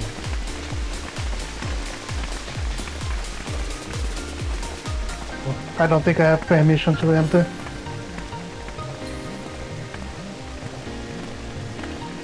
Oh, really? We didn't need permission, we just did. Same. Ward 20 plot 60. Oh, 60. Or the mist. All the cool outfits. Yes. I hope I'm not like blocking anybody's view because I'm so tall. I'm just like right in front. Oh, they're like dancing together. That's pretty cool. Look at that.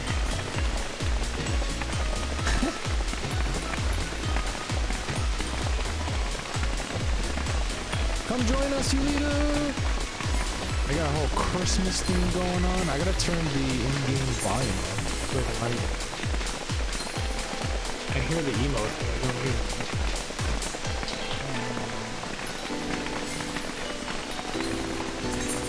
All I hear are people's footsteps.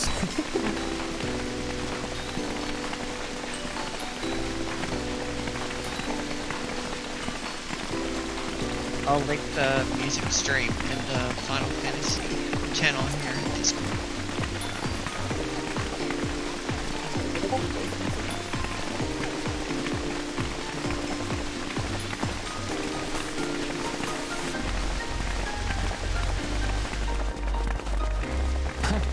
The ambient sounds went down. I like the ambient sounds. Okay, found it. There we go. Sound effects of the footsteps. Okay, I got you.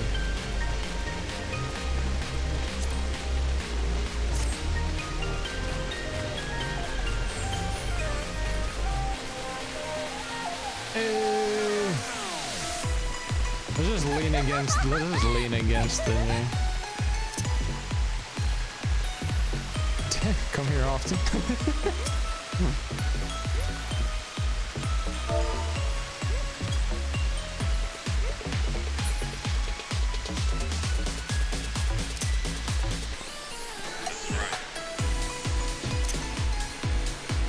Let's go. These are all actual players, babe. Look. And that was supposed to go over to the other channel. Duh. Spinning the points. Hey. Spend those points. Now you know what I'm supposed to telling. go in their Twitch stream.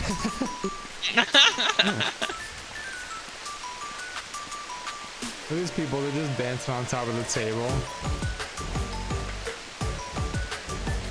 Can I go on the stage? Yeah, but that's kind of rude, I guess. I don't have a proper outfit, I feel.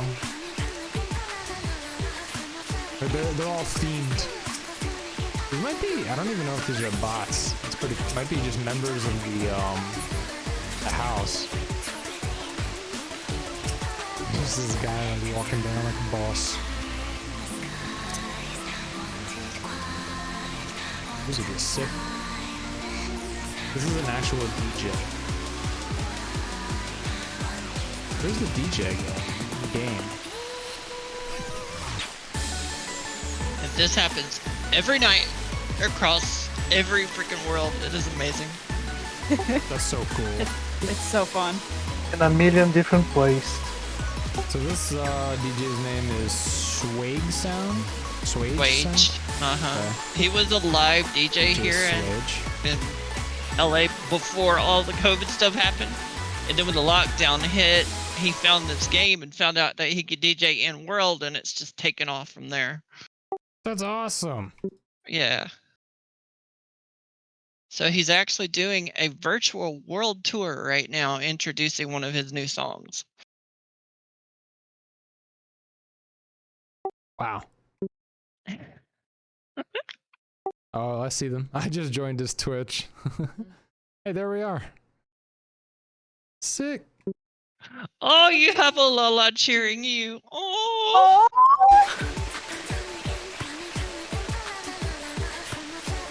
Oh, wow.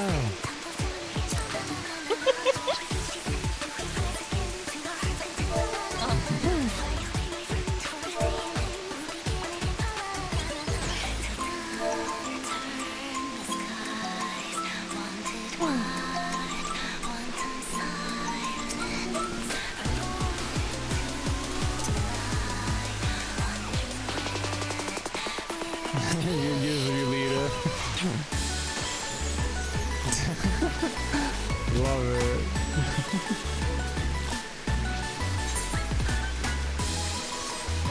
Let's go. Woo!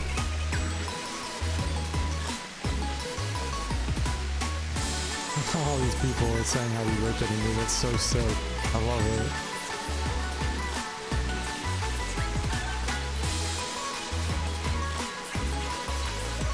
That's so cool. I need to get a different dance going. Hold on. I gotta find some good dances. Wait, hold on. That's a row. Yeah, that character's called a row. Go in the middle. Hey. Oh, wait. Oh my gosh, the DJ is now following me? That's sick! Welcome to the stream!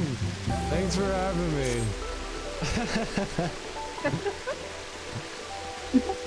That is so sick. Hope you're doing well. Let me go in the center. Alright, let's do a dance. I gotta find a different dance. Listen, I'm new to the game, okay? This is my first ever club. I guess this is dance, right? That's the Hrothgar dance. Hey, let's go. Everybody, go check out Swage Sound stream. How do I continuously do this? There has to be a way.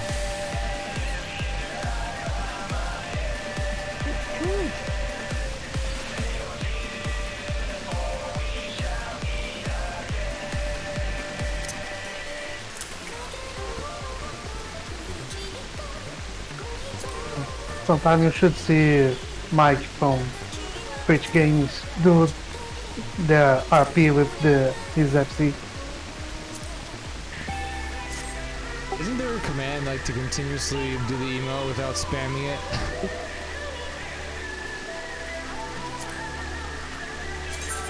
Depends on an emote. Yeah, not all emotes are consistent. Okay. Mostly the dances are continuous. Yeah, like your race dance is gonna be just one loop, and then it's done.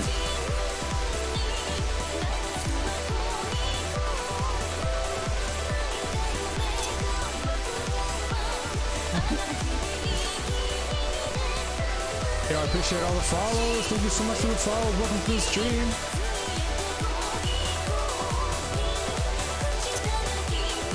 This is definitely a Christmas themed party. Dance you so see I'm gonna stick to everybody my doing true where job. they kind of turn a circle slowly. That's called bee's knees. You get that at the casino. Oh, that's the It one I costs like. 80,000 Like this of is the right MGP there. from the casino.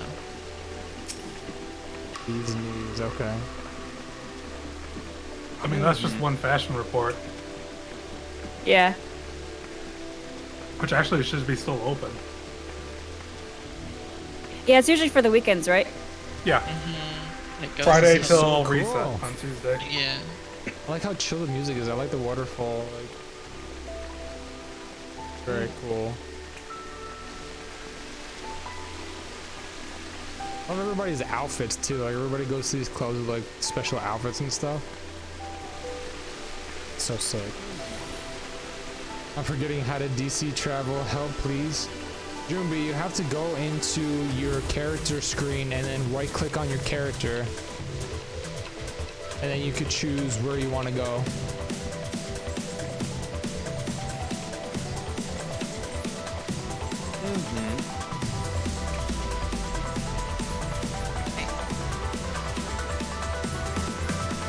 Yeah, go to, and right click there and I'll give you a DC travel option. If you want to join us for hanging out at the Swage Sound, the basement, Geneva, over on Aether. Man, this place is getting even more and more crowded since we joined. I feel like this place has gotten more crowded since we joined. Yeah, they fill up quick. Sometimes it will get so crowded that we'll party outside. Oh really? That's sick.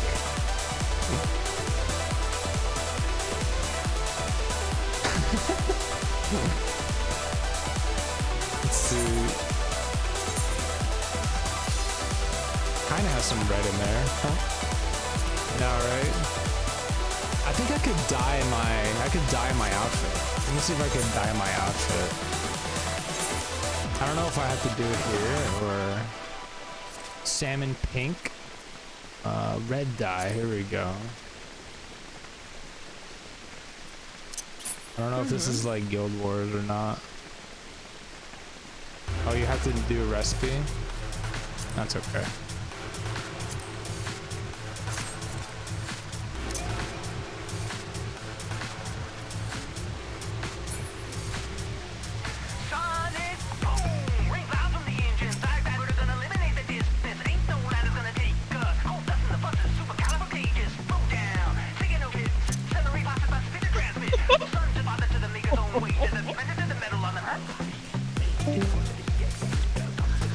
Oh, I love it. What happened? Oh, I got him to do the cat girl pose. Yeah.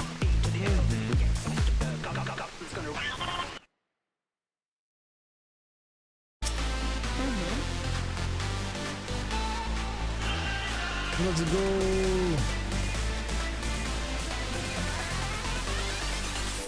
Aside from good music and everything, you can get some great ideas for fashion too. I see that. There's a guy in the back. He's got like red wings on.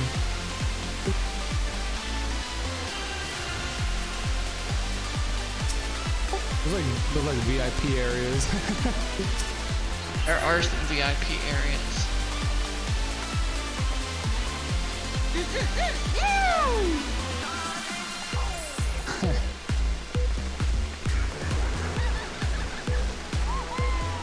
Usually like 200,000 gil at most places to get into the VIP zones. Wow.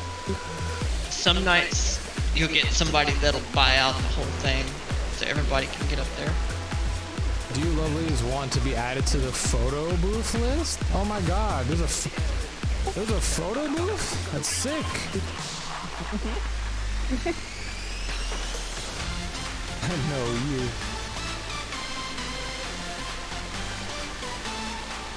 Hey, Maruko made it! Hey! Oh, there he is. Yeah, I see him. Welcome to the party!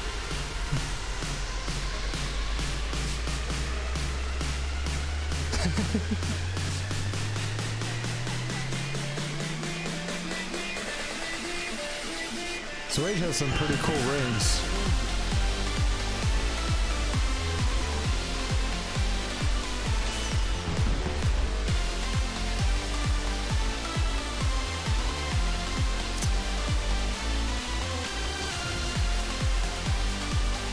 upstairs in the photo booth DM me to be added to the wait list.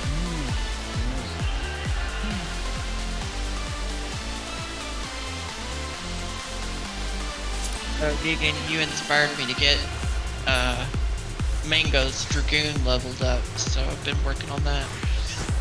Nice. Yeah, nice.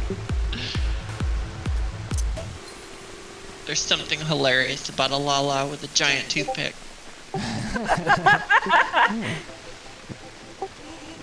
Yeah. I want to see that that outfit when you have it. Cool.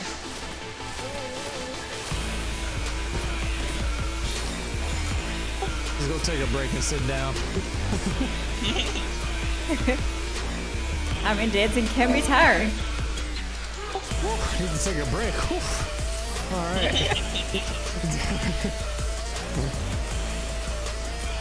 Really good idea. Party never ends. So I guess this is the VIP area back here, babe. It's pretty cool. So all these players or streamers or DJs have their own specific decorated party areas? The DJs usually go from club to club. Oh, okay. It's just like in real life, they have promoters and agents and everything. That's insane. Yeah. And there's even player-made conventions in game. They hire DJs, they hire all the Twitch streamers, make big parties.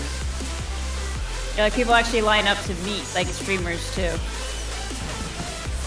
Oh really? Yeah. Awesome. Yeah, every year there's a LunaCon with Joe Cat.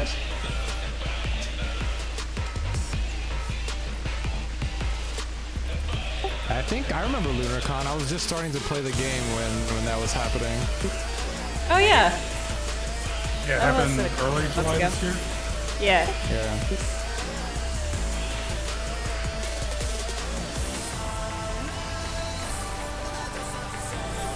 And all the DJs usually have their own Discord as well. I like Swager's music a lot. It's like back and forth between hype and like chill.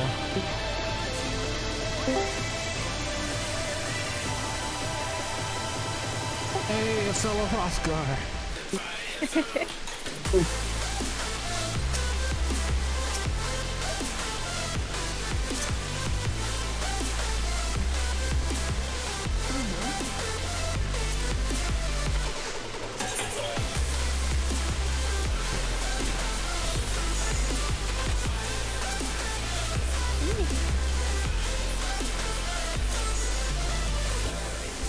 This place is getting crowded. Sick.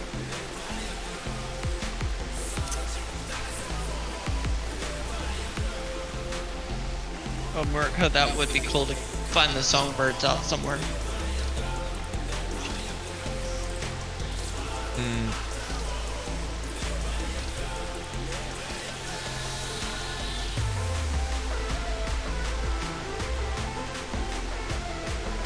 Should we see how long the wait line for the photo booth is? I wonder how many people can do it.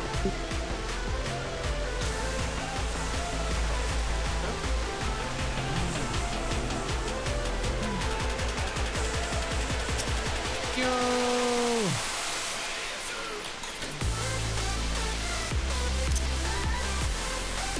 You made it!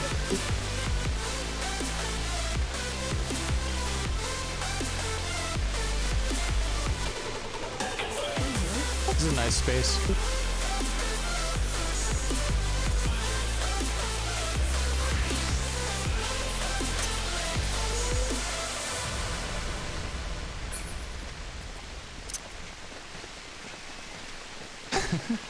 I wonder if they'll get mad at me for jumping on the furniture. I mean, there's people on the table. Like, they're literally on the bar.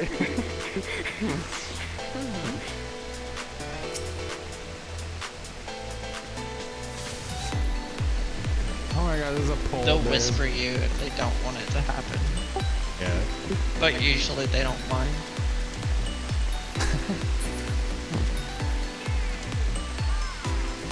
This is a lot of fun. Especially since it's your birthday, you get some leeway.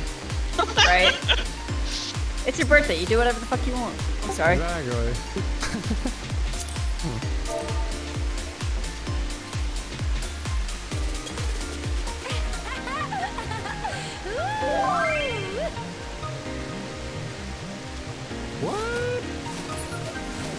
When Gigan finds out so cool. where this music comes from, he's gonna flip.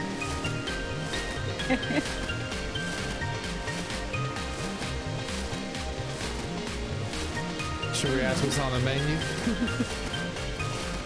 Oh.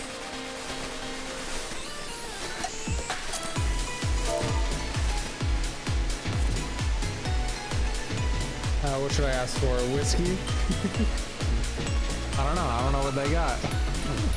Hey.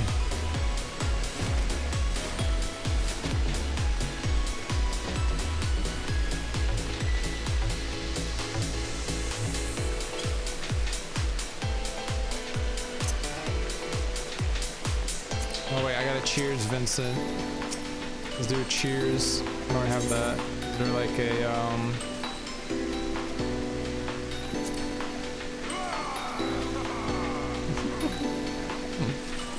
I haven't even had a drink yet. I'm already acting like a drunk. Would you like a menu, or would you prefer I surprise you? Oh snap! Surprise! That's so cool. The RP is crazy. What? He toasted me? Oh wait. Now if we could just talk Square into embracing the mod scene. Right? Have a toast. Because there's so many good clothes that have been user created. Oh, nice, nice. The RP is real. This is so cool.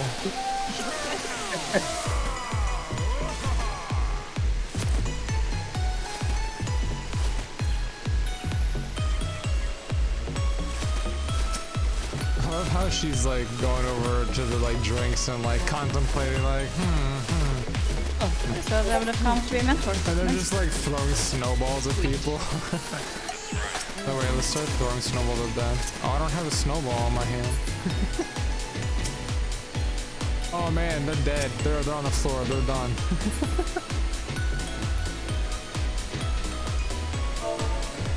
This is so much fun. Let's just see where the night takes us, yeah?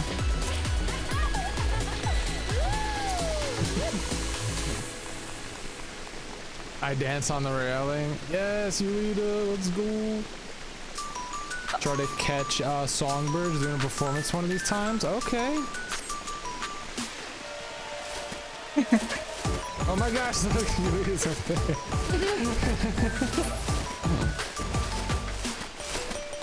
The three goofballs throwing snowballs over there are part of my party crowd.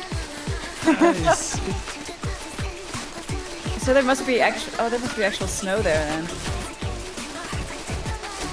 Right. Let's see if we jump on the bar. Can we do that too? Yeah. Oh snap! I can. Nice. A snowball fight. Let's go.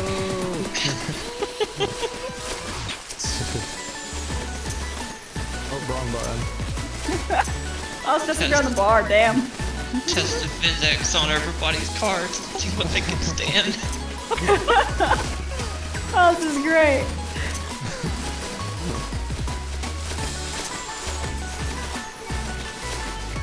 I know. She's still thinking about the drink. That's awesome. I can't wait to see what she surprises me with.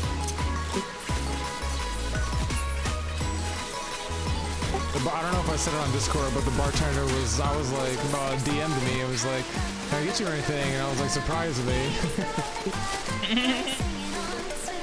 Yeah. Looks like she's taking her time too. Right.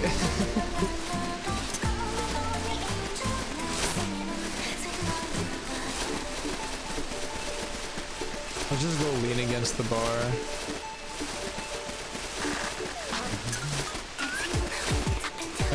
look cool now. Look. I like that. Let's see.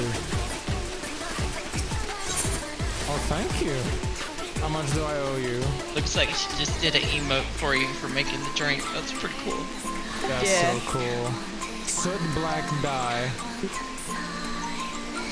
Think I wish to trade with you? Potion of strength. The name of the drink is called Black Ink. I love it. Yeah, you can also tip as well. I do a trade and give them some gil.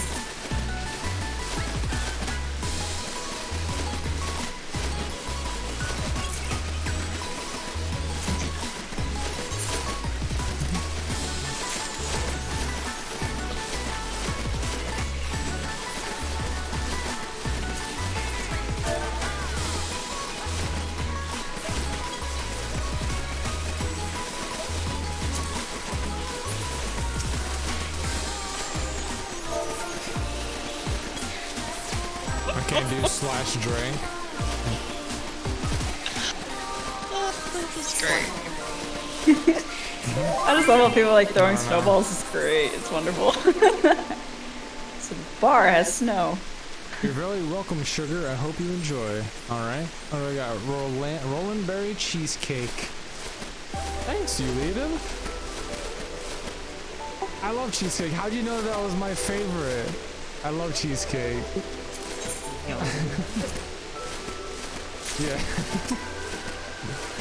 Pretty cool, right? It's like Sims graphics almost, but like better. Final Fantasy version. There's snow on it. You can see Vincent's footprints. Oh, you can see Vincent's footprints. That's so cool. How did they get that detail in the game? That's wicked. I didn't realize. Actually, some of your like your chocobo, when you're in Corthus, will have footprints as well. Yeah, not everything has footprints. It's weird. Yeah. Like when you're on certain mounts, they don't have it, but some of them do. And when it's raining, every step you take will make a little splash. The only thing I find weird is that you'll have footprints in water, like your feet are wet.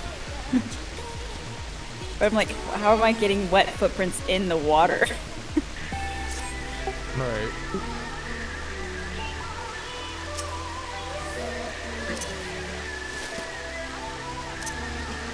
Take it off.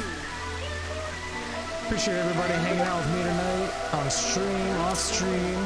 It was a lot of fun. This person's like, what are you doing? Why are you throwing a snowball? Oh yeah, the at wet me? clothing detail is really cool, where like only like as high up as your clothes got wet actually gets wet, except for everything else. Let's go. This is a bop.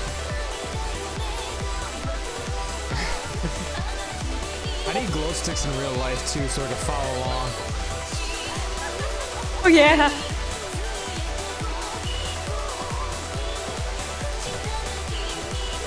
It's pretty cool.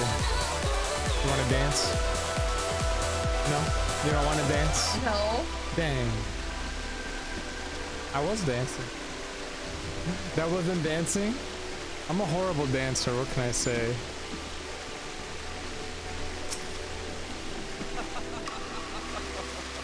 Let's go hang out with the friends over here.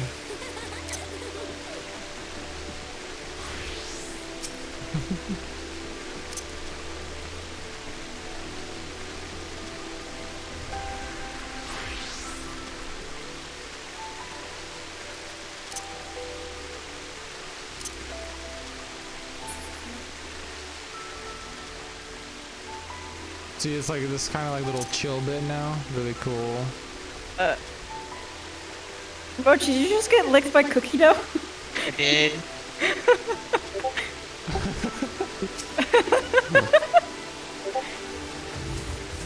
Yeah, they're part of my party crowd. Ah. Are they in our guild, Mochi? No, they're actually from another data center. Okay.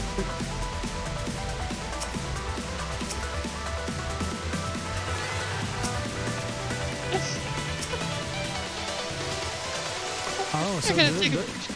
Does it say traveler next to your name when you're not from that DC? Yeah. That's correct. Gotcha. You will wonder if you are visiting another world in your data center, and traveler if you are traveling to another data center.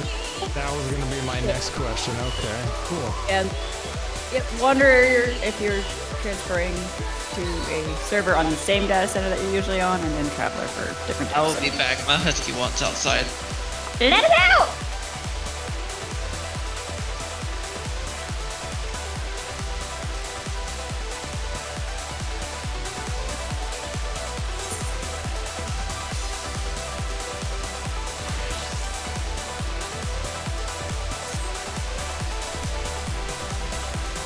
Bringing in another year at the Final Fantasy club scene.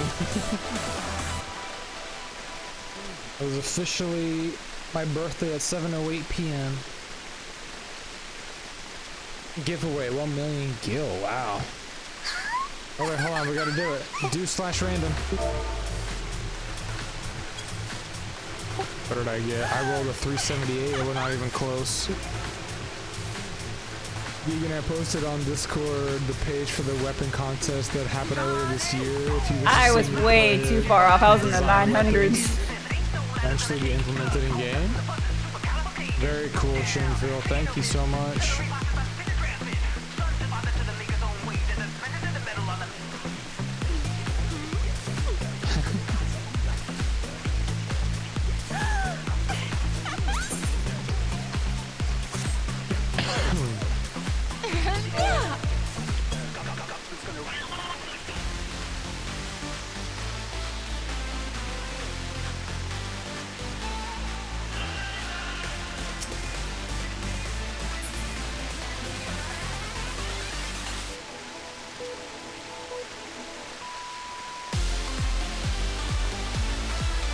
This is a good track. It's a pretty damn good track.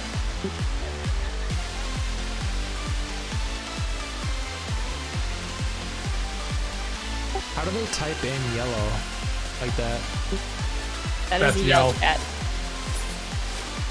That was what? Sorry. Yell. Otherwise known as P-chat. Okay. You can guess why.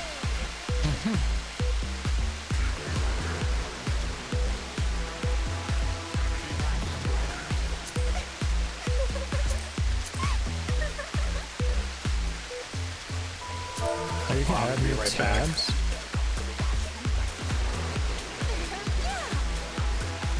We will be here.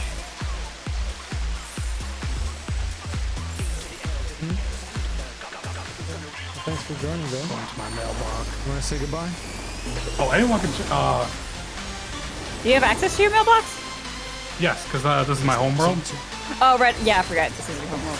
If anyone wants to check out my home, however, I am in the Heaven's Ward section. Oh, yeah. Gigan won't be able to check that yet. Yeah. They are doing the dancer.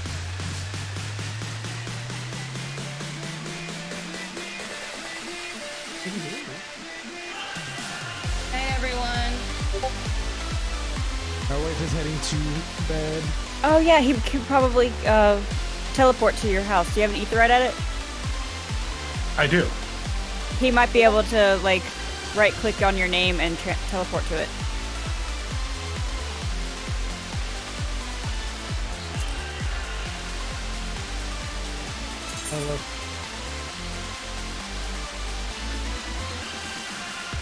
Actually, hold on, let me try something else. And your friends list, yes. Let me see if I can add them to my estate. It says I could teleport, but which one is it? Private or free company? Private, right? Private, yeah, try private. Private. Oh, you can let's go! try it. Here we go. He's teleporting. Oh, okay. Alright, guys, let's go check out Vincent's house. Take a break from partying. Oh, this looks nice. Wow. This is awesome. Nice. Oh, you have a hot spring too. Nice.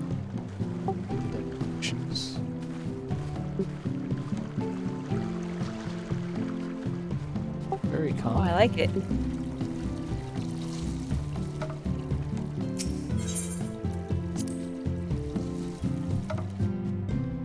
Dude.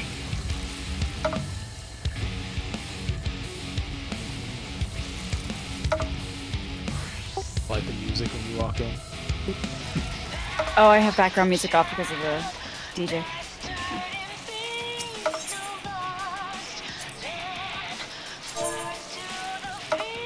Oh! Yeah, this is my favorite song. Yep. I'm trying really hard not to sing. My poor co-workers had to deal with me singing that for weeks.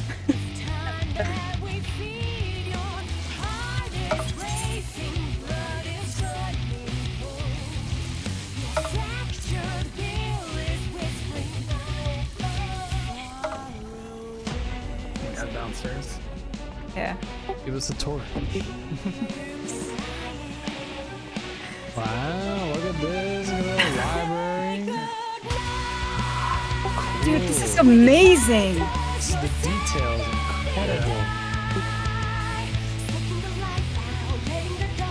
Or did I have got to do anything with my house? Gosh darn, man. Wow. Good work. Very good work.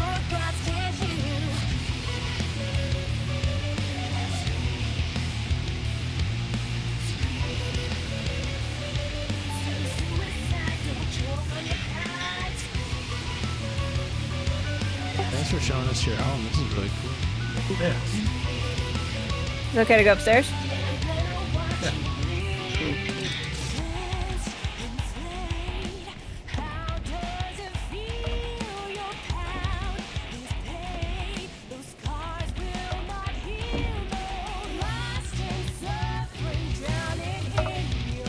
I like the paintings. How do you get those?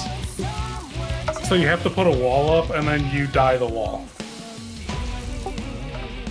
So yeah, it's a furnishing to actually put sections of the wall up. Yeah, plus take up space. Yeah. Oh! Yolanda! How are you doing? Welcome.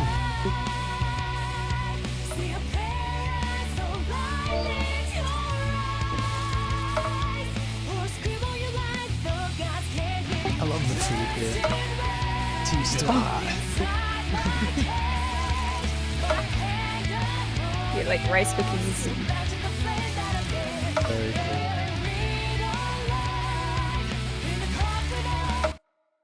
This is a very comfortable place. This is nice. Yes, very zen. Does anybody else want to give a house tour? Do not come to my house. I have not done anything on the inside. I literally just got it, so it's just like I got the outside taken care of, kind of. Nice. I don't have a house on my own, but there's the FC house.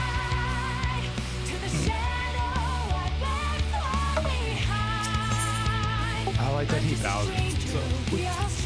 This took me probably a weekend after I got the house. I will say it may or may not have taken the help of a certain mod, maybe? Understood. This is the only way for you to cheat the MSQ in Visit Ishgard. I was about to say, I'm looking at the background right now, and it is really beautiful. Like, the fact that you did this with a small. Yeah.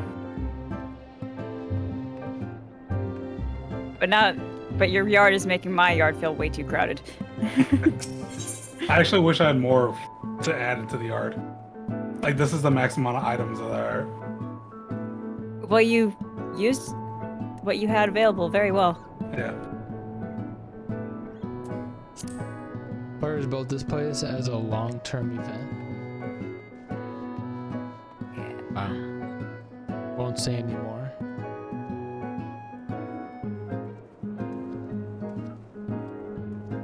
This is incredible. Oh yeah, you get like a little tour of Ishgard in a way now. I like that I could zoom out.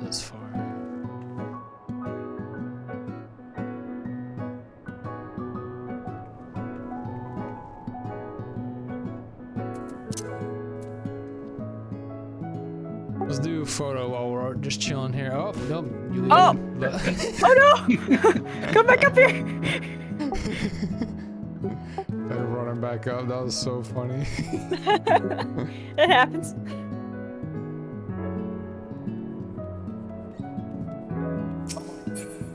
Sorry about that, I'm back. Welcome back. Perfect timing. We're checking out Vincent's home. Gonna take a picture outside of it. Oh, cool. Just made it. Hey, perfect timing.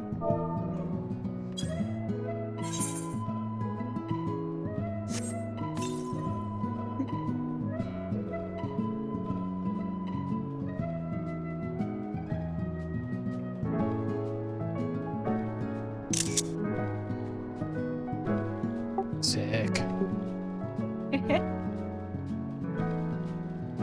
Love that tree that you have. It's like the leaves are falling too. Oh yeah, it's my favorite tree for the houses. Cause I have mine in Gridania, so Okay. it just works so well with the surrounding area. Is that the lavender beds? Yeah. It's mostly from Stormblood stuff.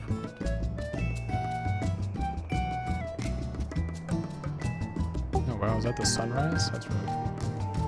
Oh yeah.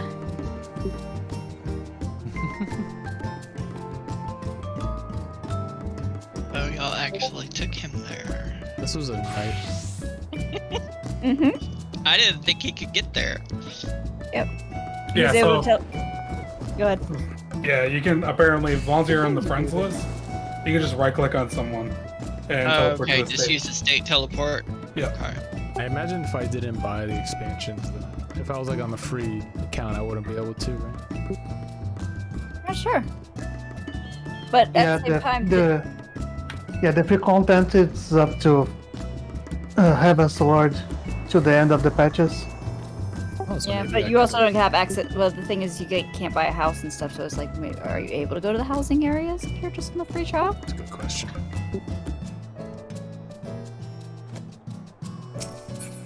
Oh my gosh, it's 11:40 already.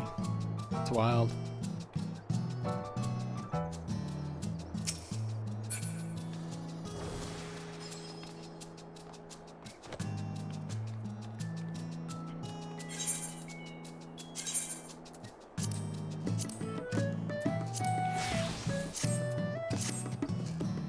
Hey, regular clothes.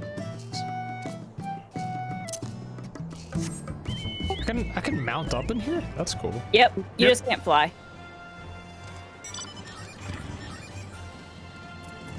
Let's see what I get. Roulette.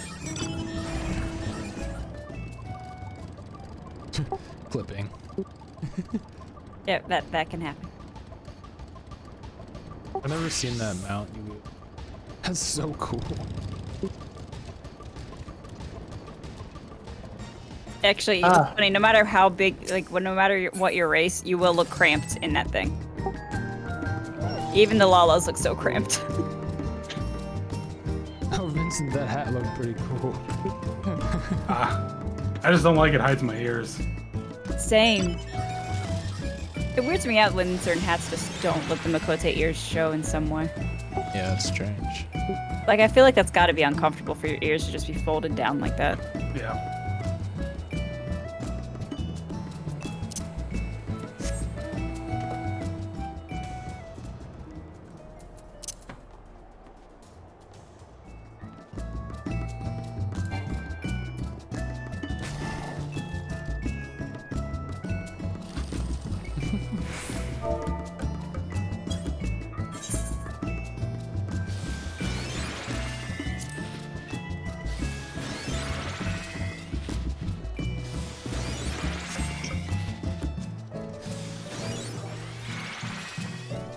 I think we're all whistling. I know, I was like, why are we all whistling? Because it's the last thing we did before you went into G-pose. So what we'd have to do is sit down outside of G-pose for it to not do that. Like, sitting resets it.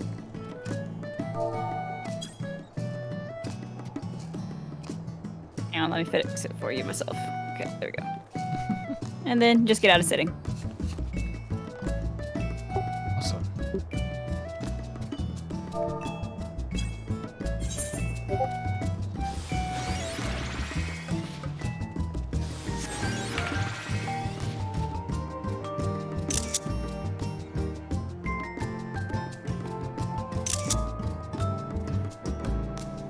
You can also just stop motion too. You can get like the right timing. Yeah. Yeah, that's what I usually do, unless there's like a better way. Can you force like a specific action in G while you're in G pose, or? There are ways, but not with the actual game. Oh. I got stuck in the animation of putting a barrier on Giga.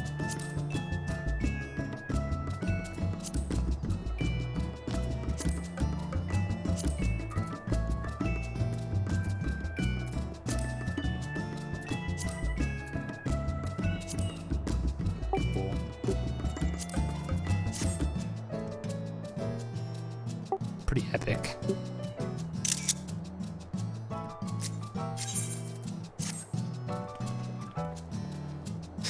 Well, thanks everyone. Thank you so much for bringing me to my first ever club scene.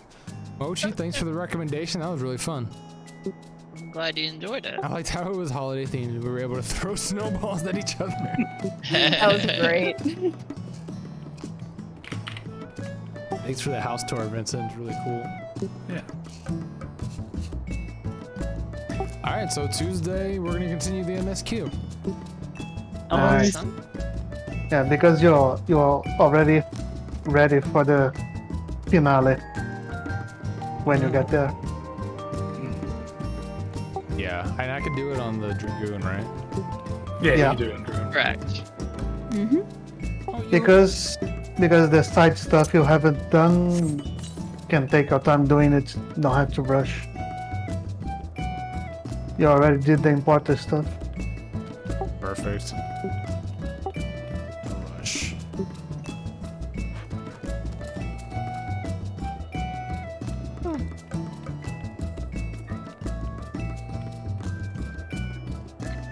That is so adorable on Hrothgar.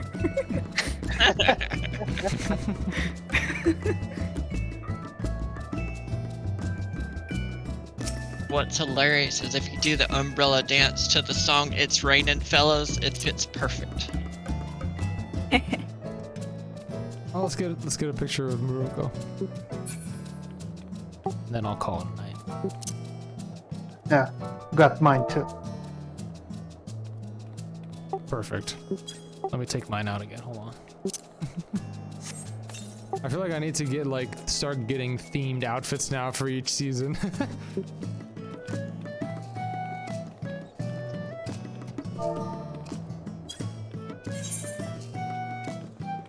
Hey. You know what they say, glam is the true end game. Probably the most overwhelming thing to do.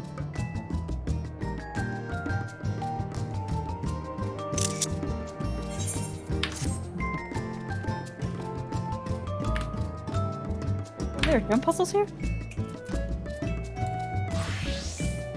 Like legit jump puzzles? That's what Yoletta said. Whoops. Whoa. Oh, and down he goes.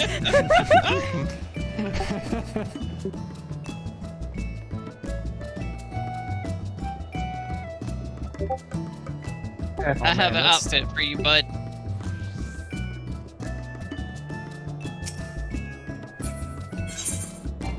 You do?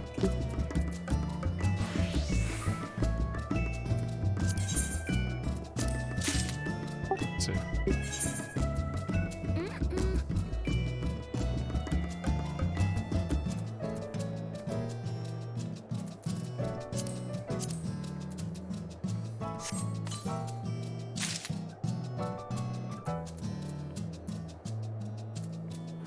And that would be put in my armory. Or your glamour dresser.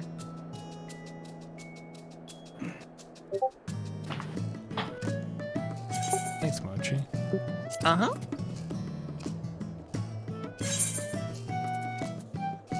Very nice of you. How do you use dyes? You have to do that in your Glamour Dresser as well? No. You can dye the pieces directly.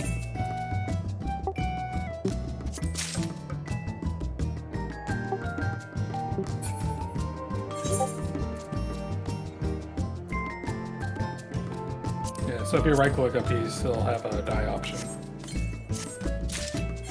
Right click on the piece. Yeah.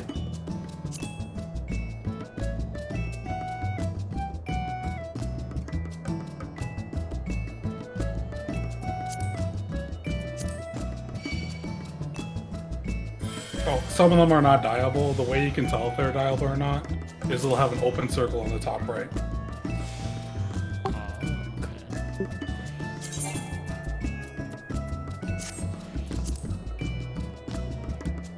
So maybe the regular Drew doesn't have that option.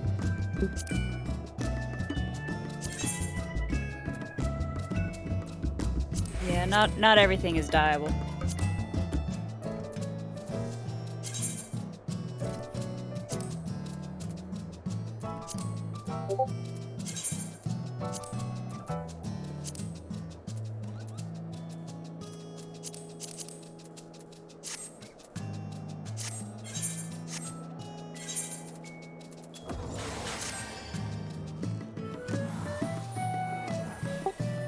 Where's the closest wardrobe that I can go to? Probably one of there- those pretty states. Such a cool skill. What is that? Is it Scholar or White Mage? That's a white mage one. Yeah, this is the white mage one. It creates Yeah, a because you need to be barrier. in. Yeah, because I'm about to say I can't even do my shield because I need to be in combat to even have access to it. Oh, right. Pretty flower. Pretty flower. Oh, here comes the bomb.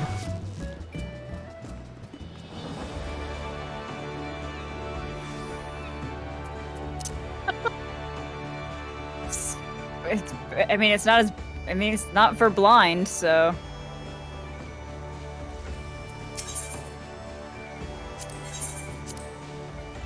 Ooh, those are pretty Nautiluses.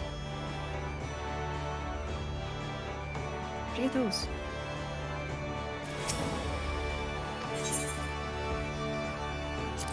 There's a jump puzzle here. I did not know that. Oh, Yeah. snap. That's what you let us been mentioning that for a while now. Oh.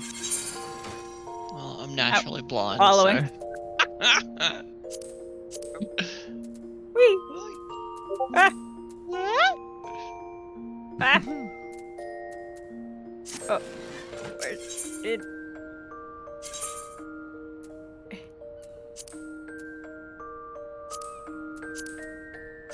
Eh. Follow that potato. Follow the potato. Oh, I see it. It's a tower. I could. Oh. Yeah, because I can see the platforms on it.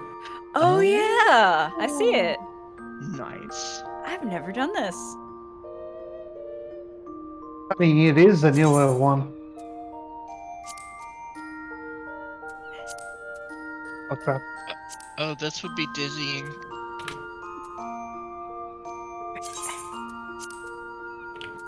Oh, fudge.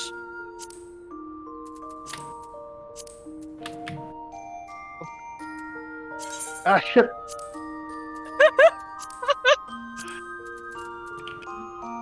There we go. Oh, fudge. Mother flipper. Mother flipper.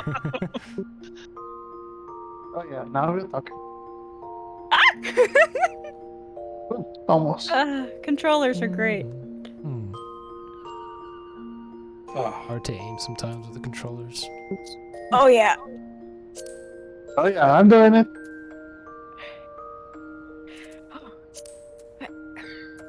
Even with mouse and keyboard, the acceleration you get for holding that key just a half second too long is crazy. Right?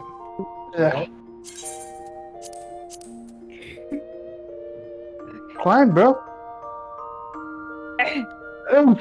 Almost. Almost. Yes. Yes. Wait, how am I? Oh my camera. No. I just dropped 2 stories. I'm like missing all the fun. If anything, just teleport to Vincent's place again.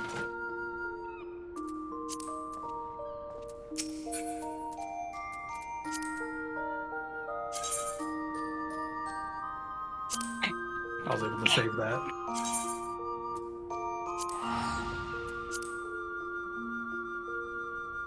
Hey, 16 people hanging out. Thank you so much for being here tonight. We're just having some fun, celebrating my birthday. We went to my first ever club. It was awesome. And oh gosh. Yay, one of my invisible followers walls. were showing me their house. Like I'm just Oh, getting no. acquainted with everything Final Fantasy 14. So scared, I'm so scared, I'm so scared. Fashion, party scene, and besides just doing there's more. MSQ. It's really fun. Oh no! Oh, Where'd everybody thank go? God.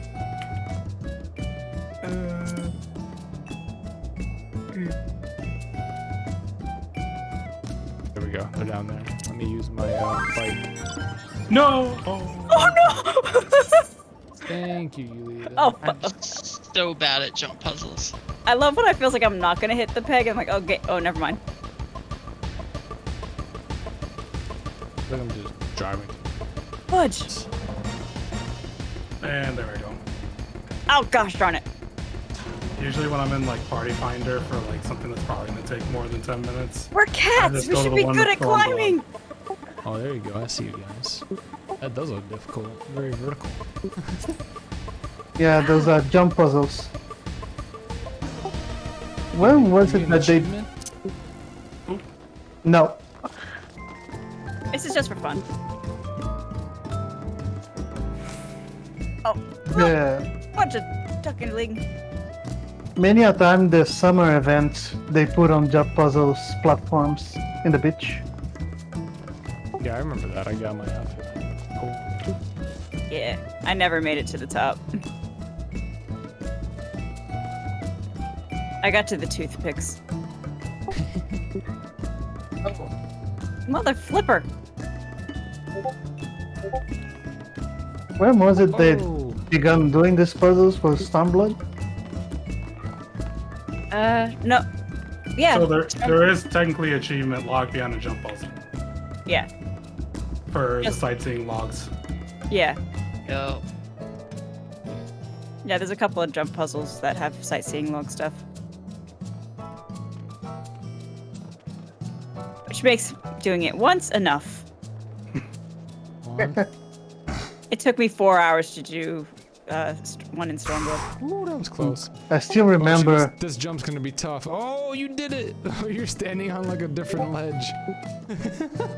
Yeah, invisible ledges are wonderful. Mother flipper! Ooh, okay, made it. Oh my gosh, you guys are all the way up there. Ruko.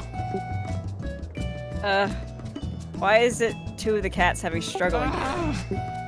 Yeah. Oh, there's the big cat. Oh, snap. Oh, it's all In jump. Guild Wars 2, they have like a teleport or something. Like one person just go to the top and teleport everybody else. Oh, that's a blue mage strat here. Cheating. If you have a blue mage, you can kill yourself and then someone can raise you. Oh yeah, that's right, you could.